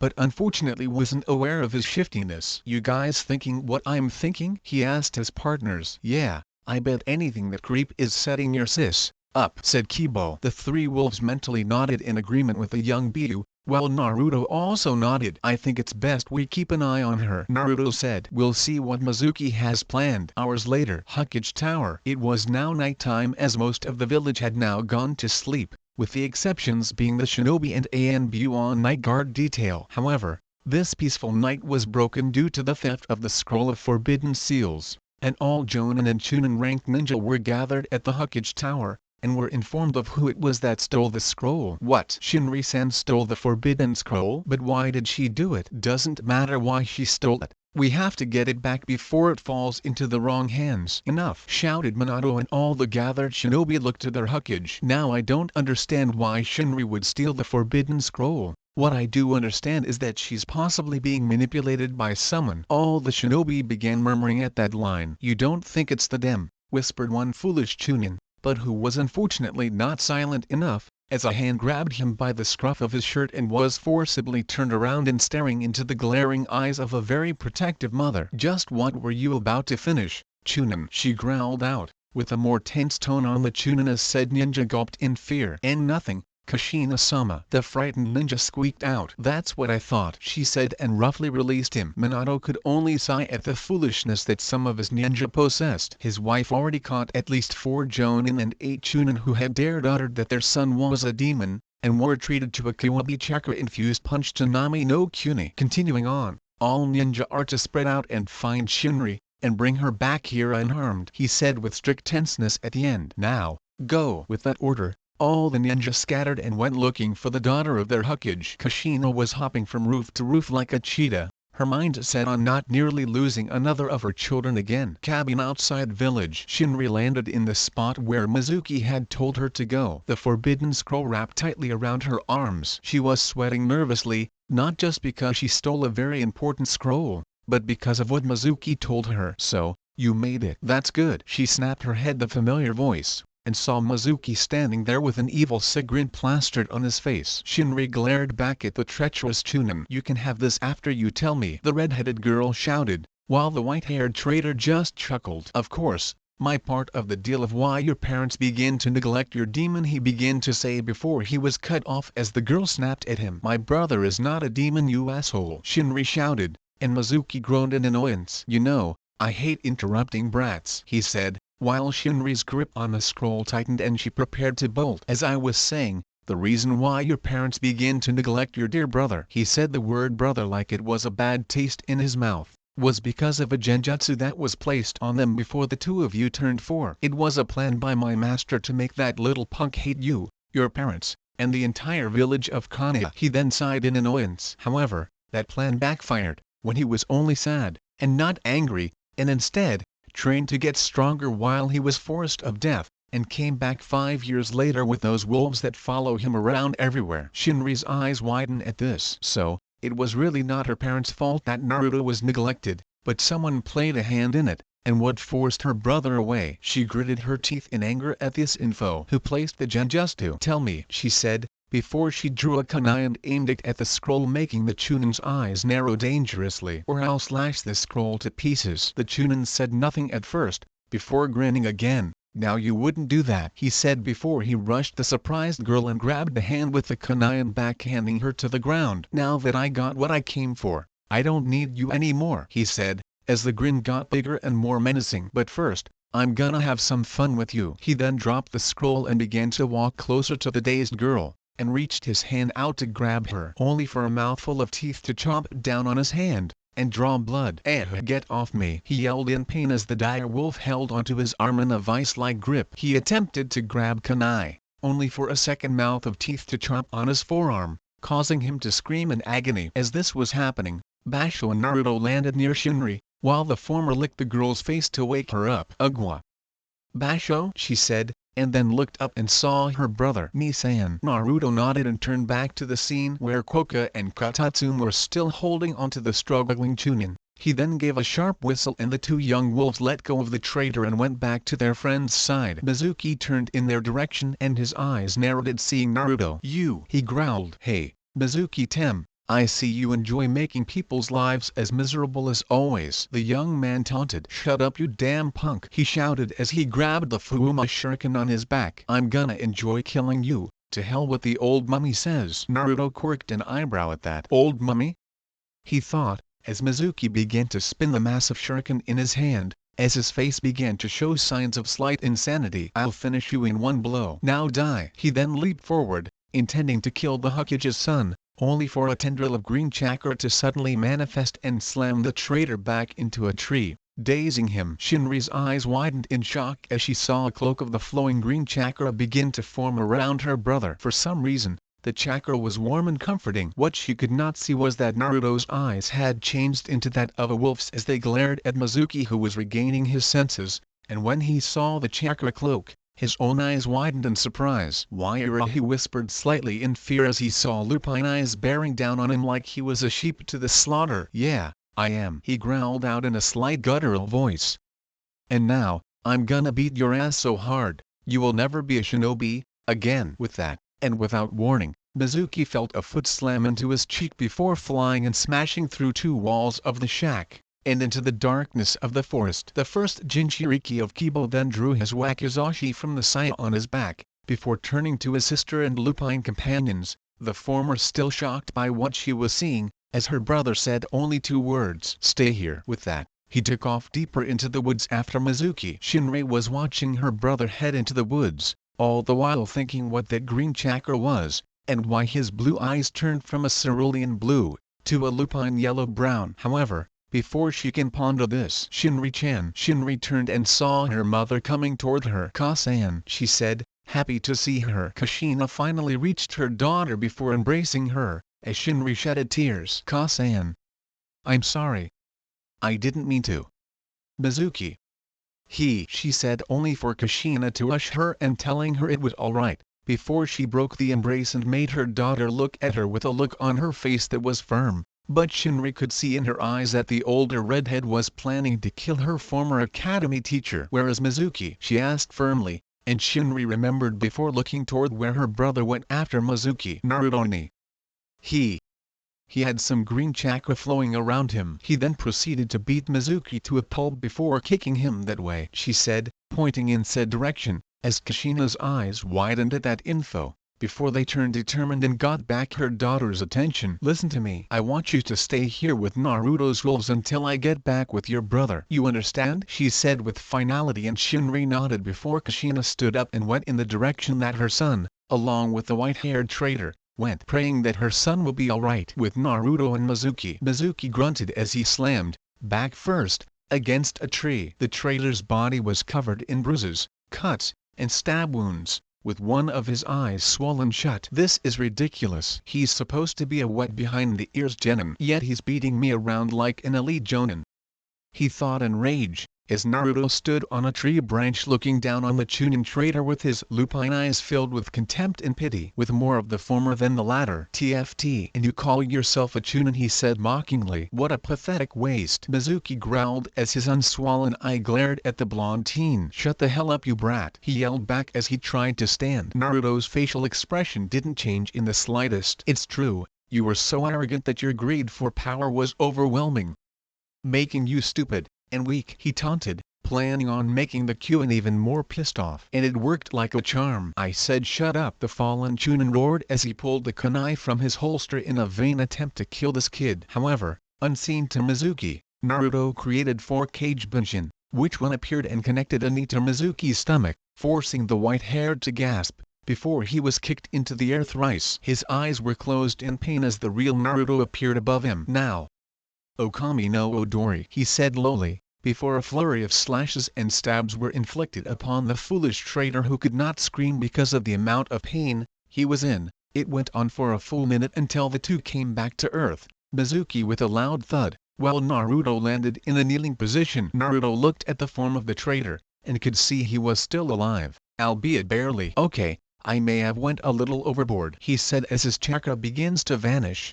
and his eyes returned to their cerulean blue. He then placed the wakizashi back in its saya, after flicking Mizuki's blood off it. A little rusty when executing the attack, but the results are good, he said. Yeah, not bad for a beginner.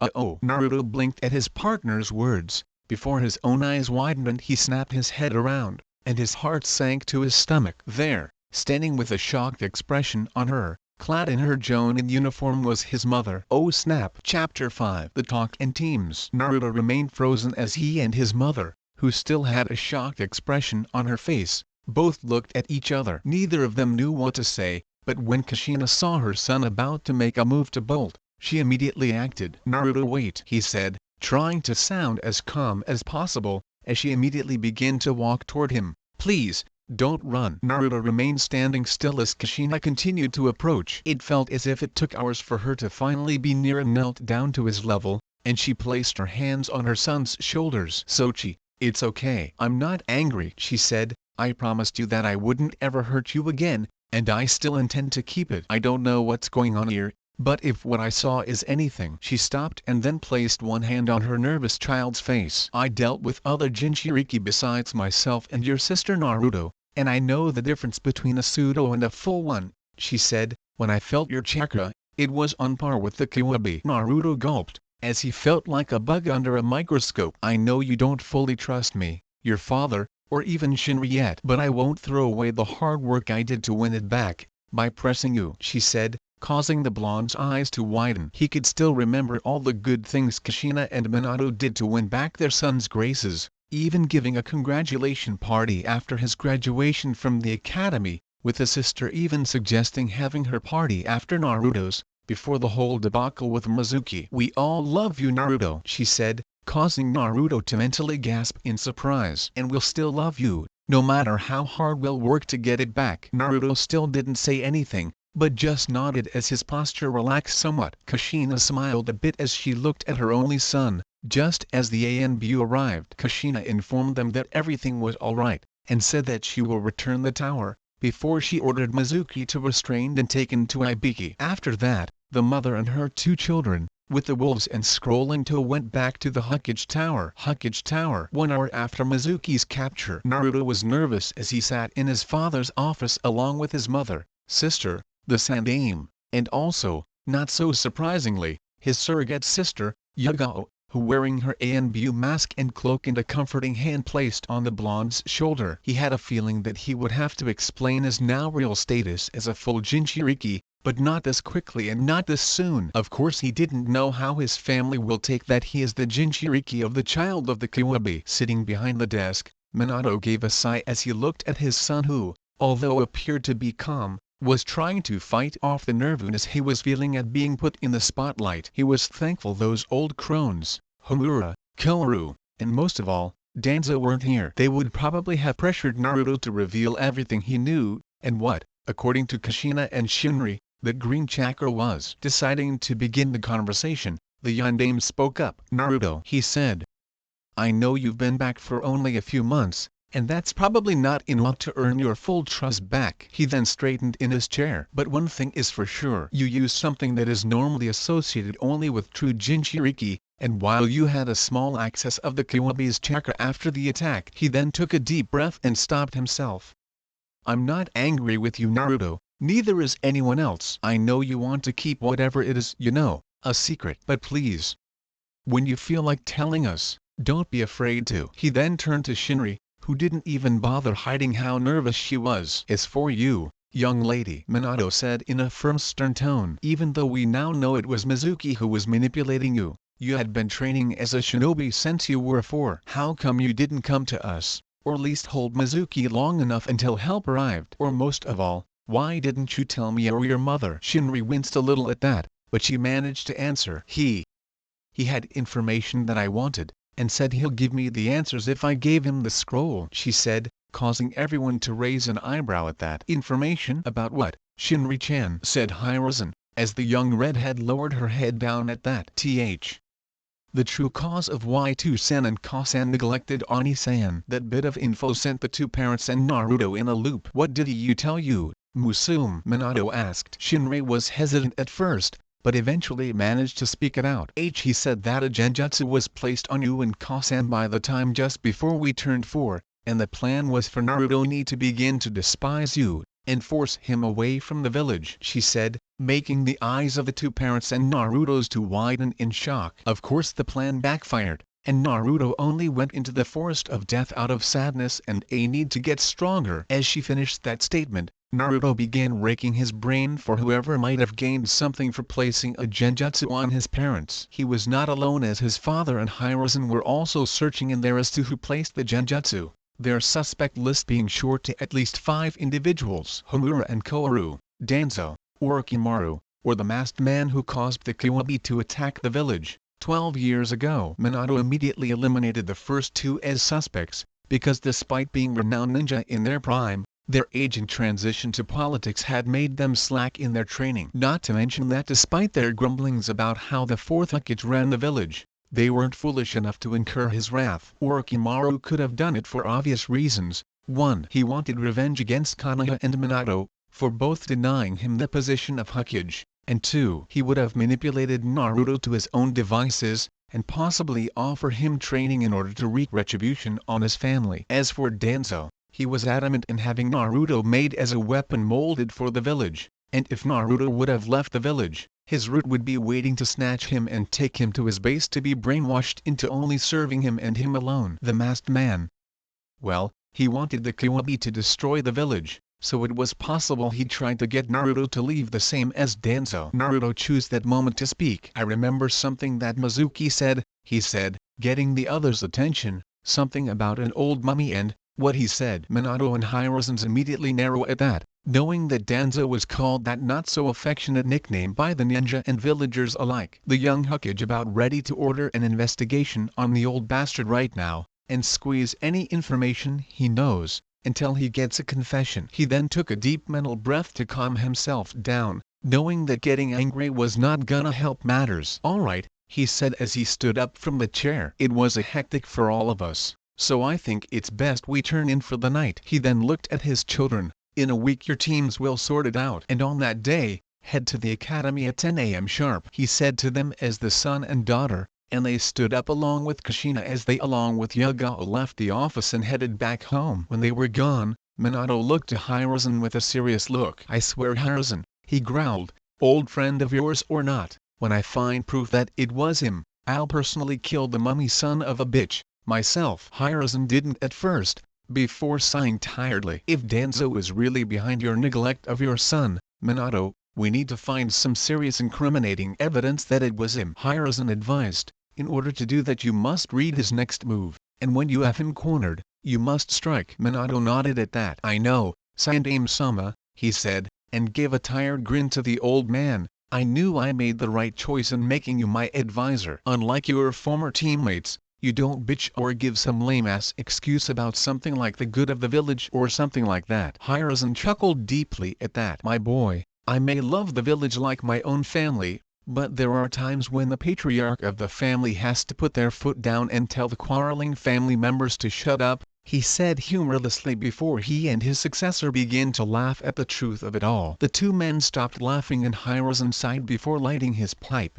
and began to speak again. "Why don't you go home, Minato?" he said. "The paperwork isn't going anywhere, and you need to be with your family. Take the week off." Minato nodded in agreement at that. "Thank you, Sandaime-sama," he said before disappearing in the yellow flash. A week later, Konoha Shinobi Academy. A week had passed, and the day of team placements had arrived. All the students were chattering excitedly amongst themselves about who gets to be on whose team, with the majority of them being the fangirls of the Sasuke fan club, who all wanted to be on the Uchiha's team, much to said Duckbutt's ire and annoyance. The most rabid of the bunch who wanted to be on Sasuke's more was Sakura Haruno, who had given Shinri grief during her first 2 years here. But after a beating from an older student named Tenten, Sakura left the Uzumaki alone. At his seat next to Hinata, Naruto blocked out what the fangirls were saying, as he went through his head what his sister said last night. The idea that someone must have placed a genjutsu on his parents to make them neglect him was something that he never considered. His parents were very strong and skilled shinobi,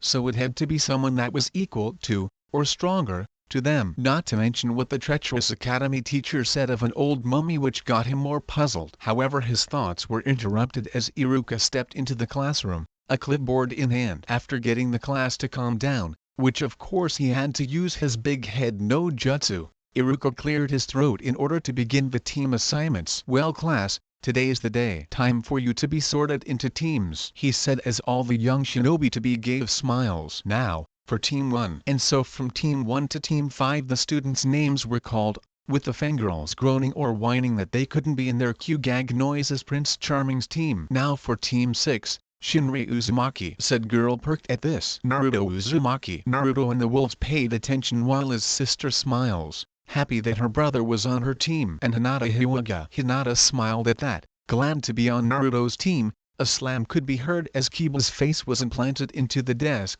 grumbling about the unfairness of it all. "Your Jonin sensei will Yugao Azuki." Now Team 7, Sasuke Uchiha, Sakura Haruno. Everyone had to cover their ears at the high-pitched screech from the Haruno girl, who was overjoyed in being in Sasuke's team. After a moment and a glare from Iruka, the Chunin listed the last name of Team 7, which was a pasty-skinned boy named Sai. Team 8 was Kiba, Shino, and a young girl named Oichitsuru, the daughter of two shinobi who were not part of a clan. The girl had long black hair which seemed to have a violet tint in a Heim style and violet eyes that showed a hint of sadness to them. She wearing a dark pink battle kimono cut above the knees, with mesh armor visible underneath, knee-length gray tabi socks and dark purple kunoichi sandals. Team 9 was still in effect, so that left Team 10, with Shikamaru, Chaoji, and Ino, with said platinum blonde Groang that she was stuck with, who she considered losers. "Now that the teams have been sorted, I just want to wish you good luck on your careers as shinobi of Konoha," Iruka said with a slight bow. "I hope that you will do well and make our village proud. Your senseis will be here in half an hour, so use this time to get to know each other. Good day, and good luck." And so Iruka left the classroom as the shinobi to be began to talk to each other in their respective teams. Shinri stood from her chair and went to her brother and Hinata, who were silently conversing, as Koko was getting quite the attention from the Hyuga heiress as she scratched behind the wolf's ears. The other members of the trio were busy resting until Basho heard Shinri coming and went over to her. Said girl smiled as he petted the wolf on the head, earning a grunt of contentment. She then continued toward the desk and decided to speak up. "Mind if I join you?" she asked, and the two looked up. Naruto had a neutral look on his face, but shook his as he motioned for her to sit down. Meanwhile, Minato smiled as he and the chosen senseis of the shinobi hopefuls watched as the students chattered amongst each other. The main reason seeing that his son allowed his sister into the conversation. Two of the senseis, Kakashi Hatake and Kurenai Yahai, were a little peeved though. Why? Because they couldn't get the students they wanted,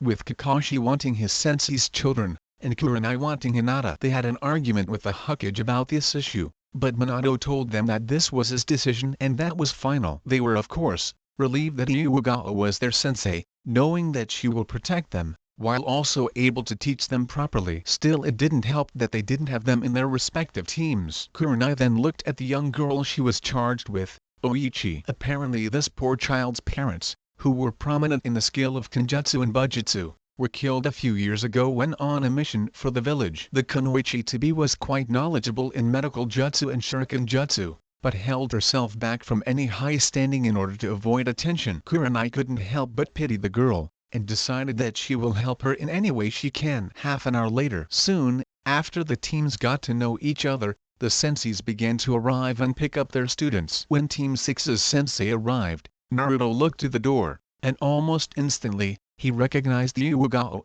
since her purple hair, along with her ANBU attire, with the exception being the Jonin flak vest, was a dead giveaway. He smiled, knowing that his Oni-chan was going to be his team sensei. Team 6, Iwagao called, and Naruto, Shinri, and Hinata stood up. The ANBU-level kunoichi gave a small smile to Naruto before speaking again. "Come with me to training ground 6. The three young ninja with the wolves in tow fell in front and center of their sensei, who nodded, and the team left the academy classroom. It took them at least 10 minutes to arrive at their destination, and after touching down, Iwagao turned around and gave Naruto a smile. "Hey there, Naruto Otado," she said, which resulted in said blonde to sprint forward and tackle hug the one woman who treated him like family. "Hey Oni-chan," he said, as the purple-haired former ANBU returned his hug. "It's good to see you again, Naruto." But, Can you let me up? Now your sister and Hinata-sama are confused, she said, and Naruto blinked as he turned around and saw his two teammates looking at him with confusion. He immediately stood back up and gave a sheepish grin. Sorry. Yagao just continued to smile. It's no problem,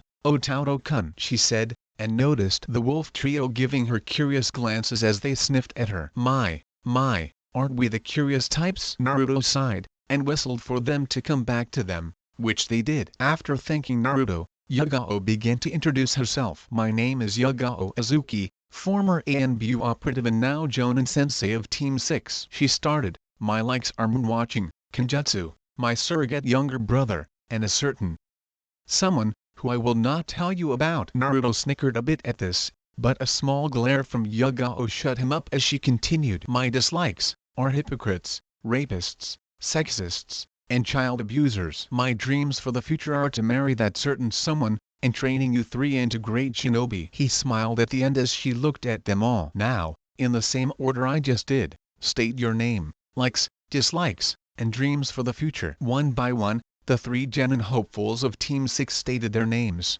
likes, dislikes, and dreams for the future. The first one to speak was Shinri, then Hinata, and finally Naruto. Yagao nodded, as she was impressed by what she heard. Good, very good, she said, before her face turned serious. Now for you to know something. The graduation test you took last week is not the real graduation test. This caused the three to blink in surprise. The real test has a 66% failing rate, and only 3 or 4 teams would pass. She continued. Now I won't tell what the test is, but I will give a little hint. She then looked Naruto right in the eye. A house divided cannot stand, she said, with a wink at the end. Naruto's eyes widened at that, but gave a small smirk when he figured it out. Now, I want to arrive back at 9:30 a.m. sharp. Eat light, because if you do, you'll regret it, she said, and the three nodded, showing they understood. Good, until then, go home and prepare. Yanni, she said, and disappeared in a shunshin of leaves. The twins decided to walk with Hinata in order to know her better as they went home, and after dropping her off at the Hyuga clan compound, they went home themselves. After a hearty meal made by their mother, and a conversation of who was in their team and who their sensei was, the two siblings washed and went to bed early to be ready for tomorrow morning. Chapter 6 Team Test. By learning, you will teach.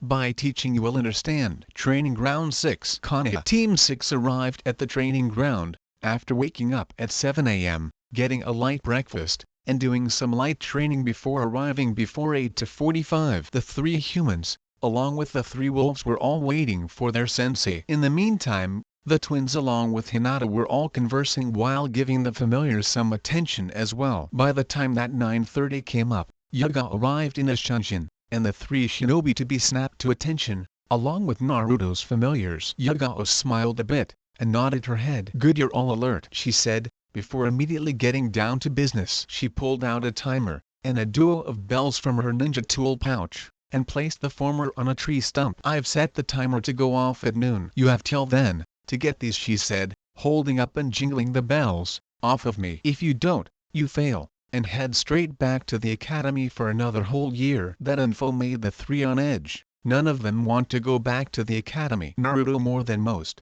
since he couldn't stand those fangirls anymore. Yagao's voice snapped him out of his thoughts as she spoke again. Now then, your test begins. As she said this, her genin and the wolves all tense, making her slightly smirk. Now with that the three humans and canines leapt into the trees, disappearing in blurs. Yagao mentally nodded, as she sensed that they're hiding their chakra signatures well. Not bad. Now to wait for them to make the first move. In one part of the trees, Naruto looked down at his one-chan, a plan forming in his head. This test is all about teamwork, no question about that, he thought to himself, as one of the triplets nuzzled against him, making him pat the wolf's head. I gotta find the girls and convince them to work with me. Hinata won't be a problem, and I know Shinri still wants to get back into my good graces. He then smirked as he formed the hand signs for the cage bunshin, and created 2 clones, and assigned Koka and Basho with one each to go find the 2 Kunoichi of Team 6, which the 2 clones and wolves did without question. That left him with just Koka. Now what? Asked Kibo, while Naruto smirked a bit. Now, we wait. With Hinata. The Hyuga heiress was crouched behind a bush as she looked at her team sensei, who was patiently waiting. There are only 2 bells and only 3 of us, not counting the wolves, she thought to herself, and one of us will go back to the academy if we don't have one. Her thoughts were then interrupted as she felt what she believed to be a snout and turned and saw Basho along with Naruto. Before she could speak, Naruto held a finger up to his mouth in a shush manner. "I'm only a shadow clone of the boss, Hinata-chan," he said. "He sent to tell you that he knows how we can pass this test." Hinata blinked at that, but listened as the clone laid down the original's plan with Shinri. Shinri was listening as her brother's Kage Bunshin, who showed up a few seconds ago, scaring the bejesus out of her and nearly attempting in breaking his skull in, told her the plan the original told him. All the while, Katatsume sat next to her waiting patiently as the clone laid it all out. "So, the secret to passing this test is teamwork?" she asked quietly, and the Naruto clone nodded. "That's right. Konoha has always succeeded in its mission by having its shinobi work as a team," he said. "If we work together, we'll be able to pass." Shinri smiled at that. "That sounds reasonable," she said, before looking out at Yugao. "But, how are we able to get the bells from Yugao-sensei?" "She's a former ANBU, right?" Naruto nodded at that. "Yeah, but even an experienced kunoichi like Yugao can be easily overwhelmed," he said, and then grinned a bit, "which is why we're gonna try a little divide and conquer maneuver with Yugao." The former ANBU operative was patiently waiting for her students to make their move. No doubt that hint she gave to Naruto will help them figure it. Her thoughts were then interrupted as the dire wolf trio sped out of the bushes heading right for her. "Here we go," she thought as she readied herself as the three headed right toward her. Koka was the first to attack as she leaped at Yugao with her teeth bared. However, the swordswoman countered by ducking and rolling out of the way. However,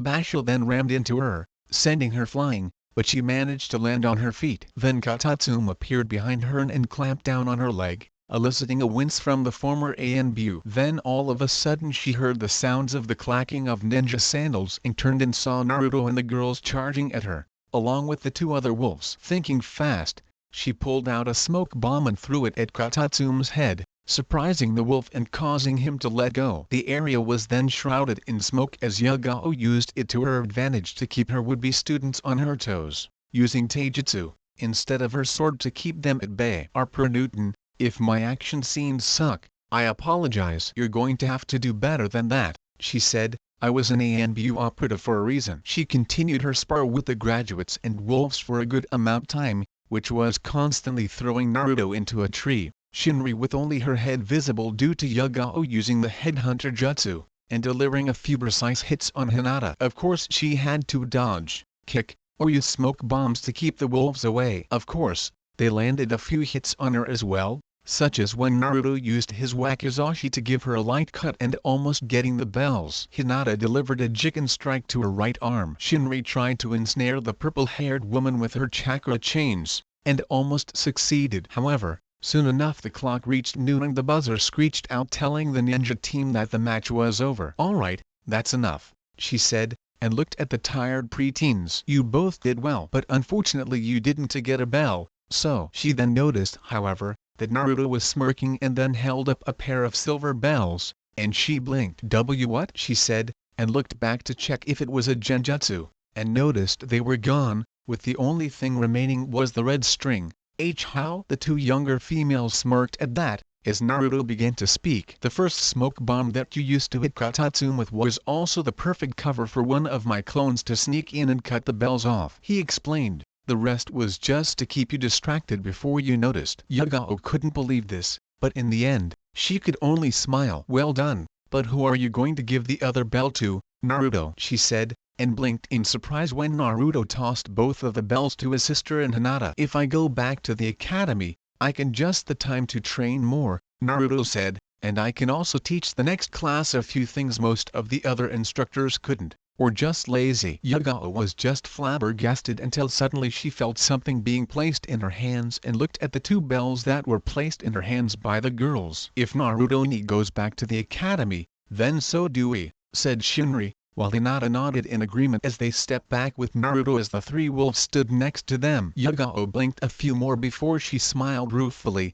then, as the future sensei of the squad, "You passed," she said, causing the three to either cheer, smile, or breathe a sigh of relief. "Congratulations you two," Yugao said, "you have the rest of the day off. Tomorrow we begin our first official day as Team 6. The three preteens nodded and so made their way back to their respective homes, with the wolves following. Yagao could only smile softly as she watched her now official team leave. "Well done, Naruto," she said softly before she shunshined away to report the passing of her team. Hokage's office. "It seems we got a little better," said Minato, as he looked at the gathered group of Jonin senseis. "So far we have 4 teams that passed. I guess modifying the curriculum really helped out a lot." The other Jonin nodded at that. The ones who passed were the clan heirs, because of their training by their clans, while a few civilian-born ninjas also passed. The only ones not there were Kakashi and Yagao. "And speak of the devil," said Anbu appeared in a cloud of smoke. "Hokage-sama,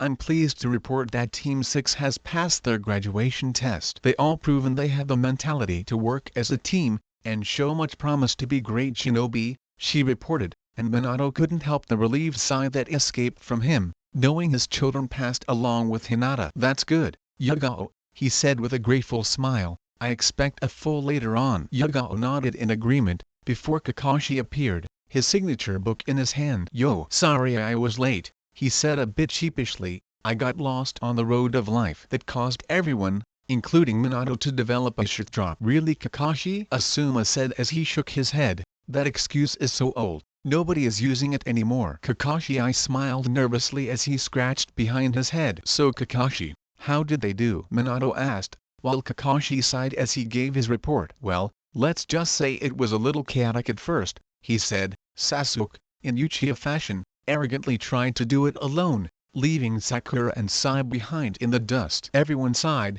knowing that expected of the Uchiha who vowed to avenge his clan. They went back to listen to Kakashi as he continued. "Sakura," he groaned a bit, "don't even get me started." The other Jonin all blinked when they thought they heard the word fangirl being muttered. "Sai, on the other hand," he said, "he's got some interesting skills with Kenjutsu, and that ink ninjutsu of his." He was willing to work with the others as a team, but of course, he has a little trouble trying to socialize with the two. Minato raised an eyebrow, but the look in Kakashi's eye told him not to ask. "I was about to fail them, but I gave them one last chance," he continued. "After I tied Sasuke up, I told Sakura and Sai not to feed him any food. But then, Sakura, followed closely by Sai, each gave him a piece of their food. Thus they were able to pass." The Jonin were surprised that Kakashi actually passed a team, since he failed every other team before him. Minato sighed, knowing it was going to be hectic in the next coming months. "From what you tell me, Kakashi, you got quite a lot of work on your hands," the Yondaime said, as Kakashi sighed. "No need to remind me," he said. "I can only hope with time, they'll be able to get along." Minato then narrowed his, "I hope you take your new job as a sensei seriously, Kakashi," he said with a low but steely tone, "or do I have to get Kushina and Makoto to show you what happens when you're late? All the time." Kakashi felt a shiver go down his spine after that, remembering being exposed to Kushina's wrath more than once. Makoto was not as hot-tempered, but when angry, "Watch the hell out." "See Crystal, Hokage-sensei," he stammered out, leaving a few of the male Jonin to pity him, while the females, including Kurenai and Yagao, to smirk. "And I wouldn't mind helping them," said the swordswoman, "especially if it gives me a chance to destroy those smut books of yours that you are so fond of." Kakashi immediately turned white as a ghost at that. "Kami-sama, help me!" he mentally screamed, but said deity could laugh at his plight. "Alright, that's enough," said Minato, "you're all dismissed." "Yagao, wait a moment." Yagao blinked, but nodded as the other Jonin went away, leaving the two the only ones in the office. "Yagao, I'm sure you can protect and train both of my children and Hinata with no trouble," he said, and then sighed. "But please, be there for Naruto." Yagao nodded stiffly. "I've been looking after him since he turned 4, Hokage-sama," she said, as Minato winced at that, "and I will also train Hinata and Shinri, the best I can. I won't favor one over the other, they're my overall responsibility." Minato nodded at that. "Good, I look forward to that," he said, and dismissed her. Yagao immediately leaving the office, leaving Minato to sigh sadly. "Man," he said, "Genjutsu or not, I've really fucked up." "You can say that again, kid." Minato blinked and turned toward the window and saw his teacher, Jiraiya, the toad standing there with his arm crossed. "Sensei, when did you get back?" he said, as Jiraiya walked further into the office. "Just now," he said, I got your message that Naruto has returned, and was accompanied by 3 wolves of all things." Minato nodded at that. "Yeah, and I can tell that they're not normal wolves either," he said. "They were about the size of a regular wolf, but I have a feeling they're still pups." Jiraiya only nodded. "If that's true, they'll be mighty big when they get older," he said, and Minato nodded. "So, what else do you come here to tell me?" he asked the Sannin, who sighed as he leaned against the wall. "I've been hearing some whispers of a group of S-rank missing nin," he said. "However, I don't know what their goals are, but they have been taking high-rank missions from the highest bidders." Minato sighed at that. "Did you get the name of the group?" he asked, but Jiraiya shook his head. "Nope. But my contacts are keeping a sharp ear for them. If they get any new info, they'll tell me," he said, and Minato nodded. "Right," Minato says, before he gave Jiraiya a serious look. "Sensei, I want you look into what Danzo's doing as well." Jiraiya blinked at that, but then sighed. "What did the mummy do now?" he asked. "We, and I mean myself, Kushina, and Hiruzen-sama, all suspect of him being responsible for us neglecting Naruto," he said, causing Jiraiya's eyes to widen slightly. "What makes you think that?" he asked. "Mizuki, a traitor and a former Chunin instructor, manipulated Shinri into stealing the Forbidden Scroll for information," he said, making Jiraiya worried. "He hinted that a crippled mummy was the one behind our neglect of them." Jiraiya perked up, knowing that pointed towards the old warhawk. "It's gonna be tough, Minato," Jiraiya warned. "Danzo is the type of guy to hide his tracks well. It'll be difficult to get proof that he was behind it." Minato nodding and understanding. "Just do what you can," he said, and the Sannin nodded. "Also, there's something else I need to tell you about Naruto." Jiraiya perked listening to him closely. "I believe that somehow," he said, "Naruto has become a true Jinchuriki." Chapter 7 Prelude to Wave. 4 weeks after Team Test Konoha Hokage Tower. Minato sighed as he went about his boring part of his position as Hokage doing paperwork. It was times like these he wished he hadn't taken a Hokage position. Unfortunately, Kami was laughing at his misery. After finishing with his mental episode, he thought back to when he told Jiraiya about how Naruto had the natural attributes to a true Jinchuriki. Well, needless to say that the Toad Sannin was quite shocked at what he was told. Flashback. It was quiet in the office as Jiraiya stood there with eyes wide as saucers, mouth slightly agape, and looking at his favorite student like he had grown a second head. I'm sorry Minato, I didn't quite get what you were saying." "You wanna run that by me again?" he said, and Minato sighed a bit. "You heard me right, Sensei," he said. "I believe that somewhere down the line, Naruto has somehow become a true Jinchuriki, rather than a pseudo-Jinchuriki. Especially if what Kushina said about the chakra he was exhuming when he was fighting Mizuki being colored green was any indication." Jiraiya blinked at that. "What a minute, did you say green chakra?" he said, and Minato nodded. "You're gonna have to ask Kushina about it since she saw it with her own eyes," he said, and then sighed sadly. "And we haven't gained enough trust for Naruto to tell us." Jiraiya immediately thought about his pupil just told him, and began to seriously think about that. "This is something I never heard of before," the Sannin said. "If somehow, that Naruto became a Jinchuriki to something born out of the Kiwabi's chakra, if any of the other villages find out about this, they're gonna start sending spies to figure out what it is he's carrying." Minato immediately paled at that. There was no doubt that if the other hidden villages find out that the leaf had somehow acquired a possibly new BU that was sealed in the son of the Hokage was bound to give the village, and his son, problems. "What'll I do then, Sensei?" the Yondaime asked. "I want to give Naruto some time, and let us take it slow until he trusts us again. But with this discovery, he'll need to be watched and protected just like Shinri." Jiraiya didn't say anything as he placed his hand on his student's shoulder. "Just take it nice and easy, kid," he said. "The other villages don't know yet. But before they do, just concentrate on leading the village and getting back in Naruto's good graces. I'll go and talk to Kushina about what you told me, then I'll stay for a little bit and then head back out and manage my spy network. Drop by Mount Myoboku in the process. If it's anyone that knows this kind of stuff, it's the Elder Toads." Minato nodded in agreement to that plan, and Jiraiya smiled before bidding his student farewell, leaving the youngest Hokage alone with his thoughts. Flashback end. After that, Minato began to assign one ANBU to watch Naruto, with instructions of course to remain out of sight, and far away so that his son wouldn't notice. Speaking of Naruto, he and his sister's team had already completed 25 D-rank missions, including 4 which involved Tora, the wife of the daimyo's cat, also known as the Devil Cat. While the cat gave Shinri nasty scratches when she tried to catch the ferocious feline, for some strange reason, whenever Naruto caught Tora, the damn cat would instantly calm down. After the fourth time, Minato asked his son how he did, while his answer was a shrug and Naruto saying, "I just have a way with animals." He had said that memory caused him to have a sweat drop. His thoughts were interrupted when the object of his thoughts walked in. "Missions accomplished, Hokage-sama," said Yugao as she gave the 5D rank scrolls to him. "We completed them quickly and efficiently." Minato nodded as he looked through each scroll and giving a nod of approval. "Good work, Team 6, he said, "and since you completed 30D ranks, without a lot of hassle, you now qualify to do C-rank missions." The three genin all had small smiles on their faces, Shinri being the more excited one, since they don't have to do the chores they call D ranks anymore. "Excuse me, Hokage-sama," Naruto queried, while Minato, while a little put out that Naruto didn't call him to-chan, listened. "I was wondering, what if we put D ranks into the academy curriculum so that way, the academy will learn more teamwork and have a head start in missions?" Everyone blinked at what Naruto said, all of them surprised at the wise advice he just gave. "That's not a bad idea, Naruto," Minato managed to say, smiling at the smart advice gave him. "I think that would help out a lot." Iruka, who served as a mission giver while not in the academy,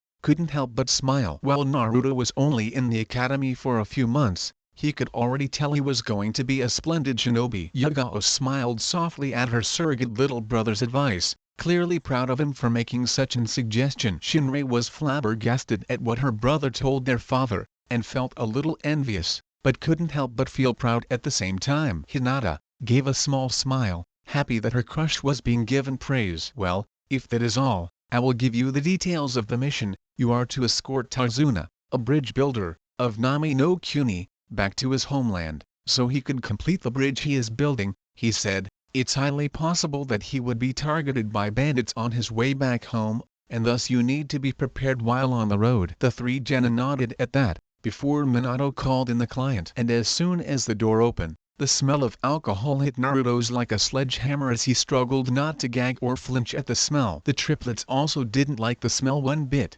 either, but unlike Naruto they actually showed their dislike by sneezing. Kiba was the same, due to sharing his senses with Naruto. "Ah crud, I hate the smell of alcohol." "Sorry Kibo, but just try to bear with it, okay?" Naruto consoled, while the aspirant nine-tailed wolf just nodded, and the young blonde turned to the old man who walked in through the door. "You all know what he looks like, so I'm skipping that part." "What's this?"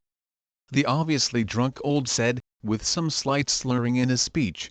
"I ask for ninja and all I get is a bunch of brats and 3 mutts." The moment he finished that sentence, he gasped in pain as the wolf trio slammed him to the ground and began growling angrily at the now suddenly sober bridge builder, and now had a look of pure terror on his face. Minato and Yugao could only sigh at that. Anyone who has ever insulted the wolf trio, get immediately jumped by them, and after a good bites or scratches from them, they learn never to do it again. "You shouldn't insult them," said Naruto as he walked over and looked down at the frightened man. "They are easily offended, and will not hesitate to bite off your manhood if given the chance." "Whoa, okay, I take it back," Tarzuna screamed fearfully. "Just call them off. I like what makes me a man to remain where it is, please." Naruto only nodded, a small smirk on his face. "Good answer," he said, and managed to get the cool down but still irate trio off the bridge builder, with Koka snorting at him for good measure. Minato, Iruka, and Yugao sighed as they rubbed their temples, in order to stave off the headache they were now having. "Oh boy," they thought at the same time. "Tarzuna-san, I advise against insults when regarding this team," Minato said a little warningly, "especially concerning the wolves you see before you. They will attack anyone who insults them, even if it's just a joke." Tarzuna only nodded as he stood up, protectively hovering over his private region. "Don't worry, I understand perfectly crystal clear," he said with a slight stammer. Naruto nodded as he pat Koka's head to calm her down. "Glad you understand, Tarzuna-san," the blonde Jinchuriki said. "So, Yugao-sensei, shall we get ready for departure?" said former ANBU. Only smiled as she shook her head. "Only you, Naruto," she said. "All right Team 6, go home and get whatever supplies and weapons that you need. Be at the gate at 0800 hours tomorrow morning." The three genin, and, unsurprisingly, the wolf trio, All nodded in confirmation before they left the Hokkage's office, with the three wolves giving the old man a sideways glance, which made the bridge builder flinch, and the canines, satisfied with the result, went to rejoin with Naruto. Minato could only sigh. I have a feeling this is going to be a long mission for them, he thought, as he thanked Taizuna, who walked out, heading for the nearest bar he could find to calm his rattled nerves. 1 hour later, at the Namikaze family home. In the kitchen of the Hokage family's home, Kushina was making dinner for her family, make that entire family. She would always make sure that a space was set for Naruto as it should be, and, being paranoid, always checked to make sure she did just that. The currently inactive kunoichi-turned-housewife swore not to make the same ever again when it came to her son, and by Kami, she would commit seppuku before hurting him again. She immediately then turned her thoughts to when Jiraiya came to the house and apparently Minato told him about Naruto being a possible true Jinchuriki to something else other than the Kiwabi's excess chakra. When she gave him the details, the perverted toad sage thought it over and told her that he will talk to the toads about, and ask for their opinion on what this meant, and advised her to keep an eye on Naruto, just as much as Shinri. Kushina had no problem with that. In fact, he was planning on it. Although, it was a bit hard trying to talk to Naruto, who would sport a slightly uneasy look when she talked to him. She understood he had trust issues with her, and she understood that, but it didn't make the pain she felt in her heart any lesser. Her thoughts were broken by the sound of the door opening and she saw her two children walk in, along with the residential wolves that are now, in her opinion, part of the family, with Shinri, having a gleeful look on her face, while also looked happy, but the smile was not as big as his sister's. Hey Kosan, Shinri said, guess what? We got our first C-rank mission starting tomorrow morning. Kushina smiled, happy for her two children. That's good to hear, she said as she approached them, and gave them a hug, though Naruto tensed a bit before relaxing. I'm proud of both of you. Shinri continued to chuckle while Naruto nodded. The Uzumaki matriarch then formed a slight frown on her face. However, I want you two to promise me this, she said in a neutral tone, that you both watch each other's backs and that of your teammate. A C rank is not as dangerous as the A and S rank missions, but things can change while outside the village. You get me? The twins nodded their heads in understanding, before the smile returned to her face again. I'm proud of you two though, she said, as a few small traces of tears fell from her eyes. Naruto looked at his mother, and could tell, she was trying very hard to not play favorites ever again, and wanted to, from now on, to be what a true mother is supposed to be. At least she's getting better, he thought to himself, remembering the scars he saw on her arms. I wouldn't want her to do another suicide attempt. Yeah, and I still want to meet her, said Kibo, despite what happened during the days she forgot about you. She's a very interesting person. I just hope she accepts me. Naruto nodded slightly at that, knowing about Kibo's wish to be part of a family. Remembering what Yugao said to them, he turned to his sister and gave her a slight nudge. We better get our equipment ready for tomorrow, Shinri and Muto, he said, and Shinri nodded with a smile. Right, she said, and Kushina let them be as they went upstairs to get everything they need ready. They both have grown up so fast, she said, as she returned to making dinner for the family. Hiwaga compound. Hinata was in her room as she prepared her pack for her mission tomorrow. She already informed her father about the news, and in typical Hiwaga fashion, kept the cold foddy and only nodded. Normally, Hinata would be deeply affected by her father's cult persona, but being with Naruto and his sister these past few weeks has really helped her gain a confidence boost. And the wolves that followed Naruto everywhere he went also helped, especially Basho, the wolf with a spot around his eye. Whenever she felt down, and Naruto would comfort her, Basho would immediately be by her side giving her a friendly lick or nuzzle. In her honest opinion, Basho was her favorite among the wolf trio. Oni-chan? Came a familiar voice and Hinata turned and smiled softly at the sight of her little sister Hanabi. Before the incident in which Naruto rescued from the second kidnapping attempt by Kumo, the relationship between the two sisters was strained at best. But after hearing Naruto's encouraging words, and after defeating her sister in more matches, the relationship between them had improved. However, the same couldn't be said for their cousin Neji. Hello, Hanabi-chan, she said, as she motioned for her to come stand beside her, which the younger girl obliged. How was your day? Hanabi sighed a bit. It was fine, except for the part when Neji came home and started ranting about fate again, she said, and Hinata could only shake her head. Their uncle Hisashi, who was placed in the branch house, was killed on a high-rank mission, and it affected Neji ever since one. He developed a resentment towards the main house, more specifically herself and her compassion for others, and always spouted about fate this, destiny that, and all other whatnot. Don't let it bother you too much,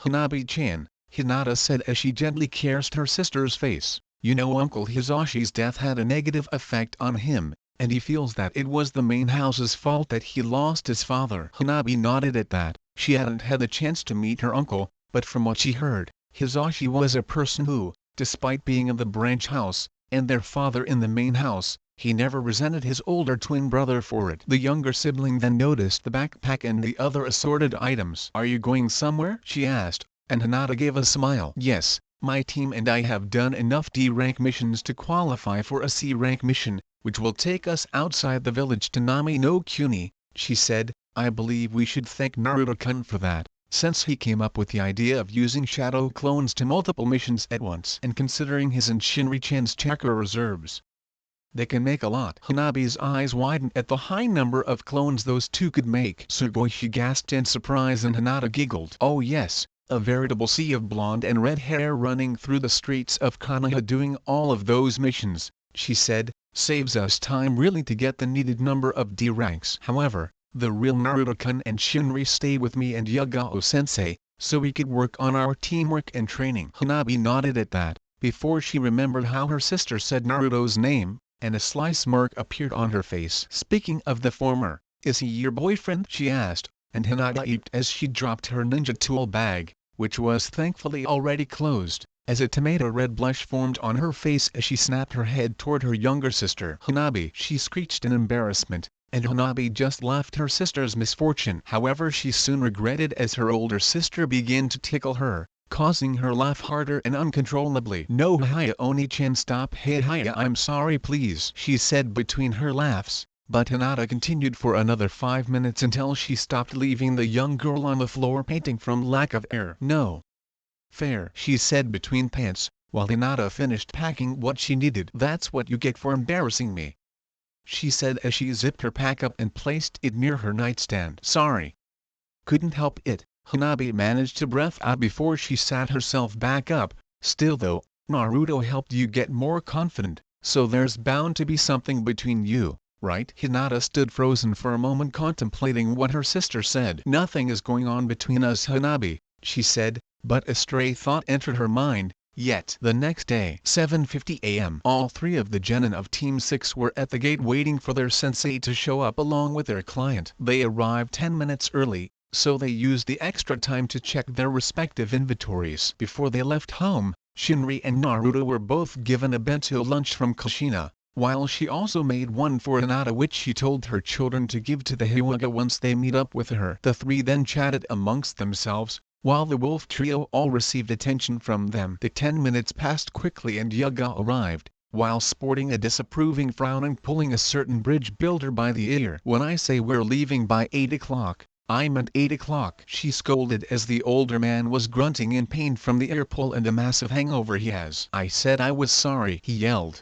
Now please let go of my ear. My hangover is bad enough. The sight of the former ANBU reprimanding the bridge was a humorous sight to the three genin and wolves as they snickered at Tarzuna's predicament. Yugao finally let go of the bridge builder's ear only as they arrived at the team's location, resulting in the drunk man tenderly rubbing his ear, all the while muttering about disrespectful brats and cranky Kunoichi. Alright, everyone ready? She asked, and the group all nodded. Good. Then we shall begin Team 6's first C-rank mission. She then turned to Naruto and instructed him to make a few Kage Bunshin to act as scouts, which he nodded in agreement to and did exactly that. Then, with the clones away, Team 6 and their client left Konoha to begin their journey to Nami no Kuni. However, on their way to Nami, they will not be expecting to get more trouble than a bunch of bandits. That's the end, guys. If you enjoyed, then make sure to leave a comment. This is Chaos Shinobi signing off.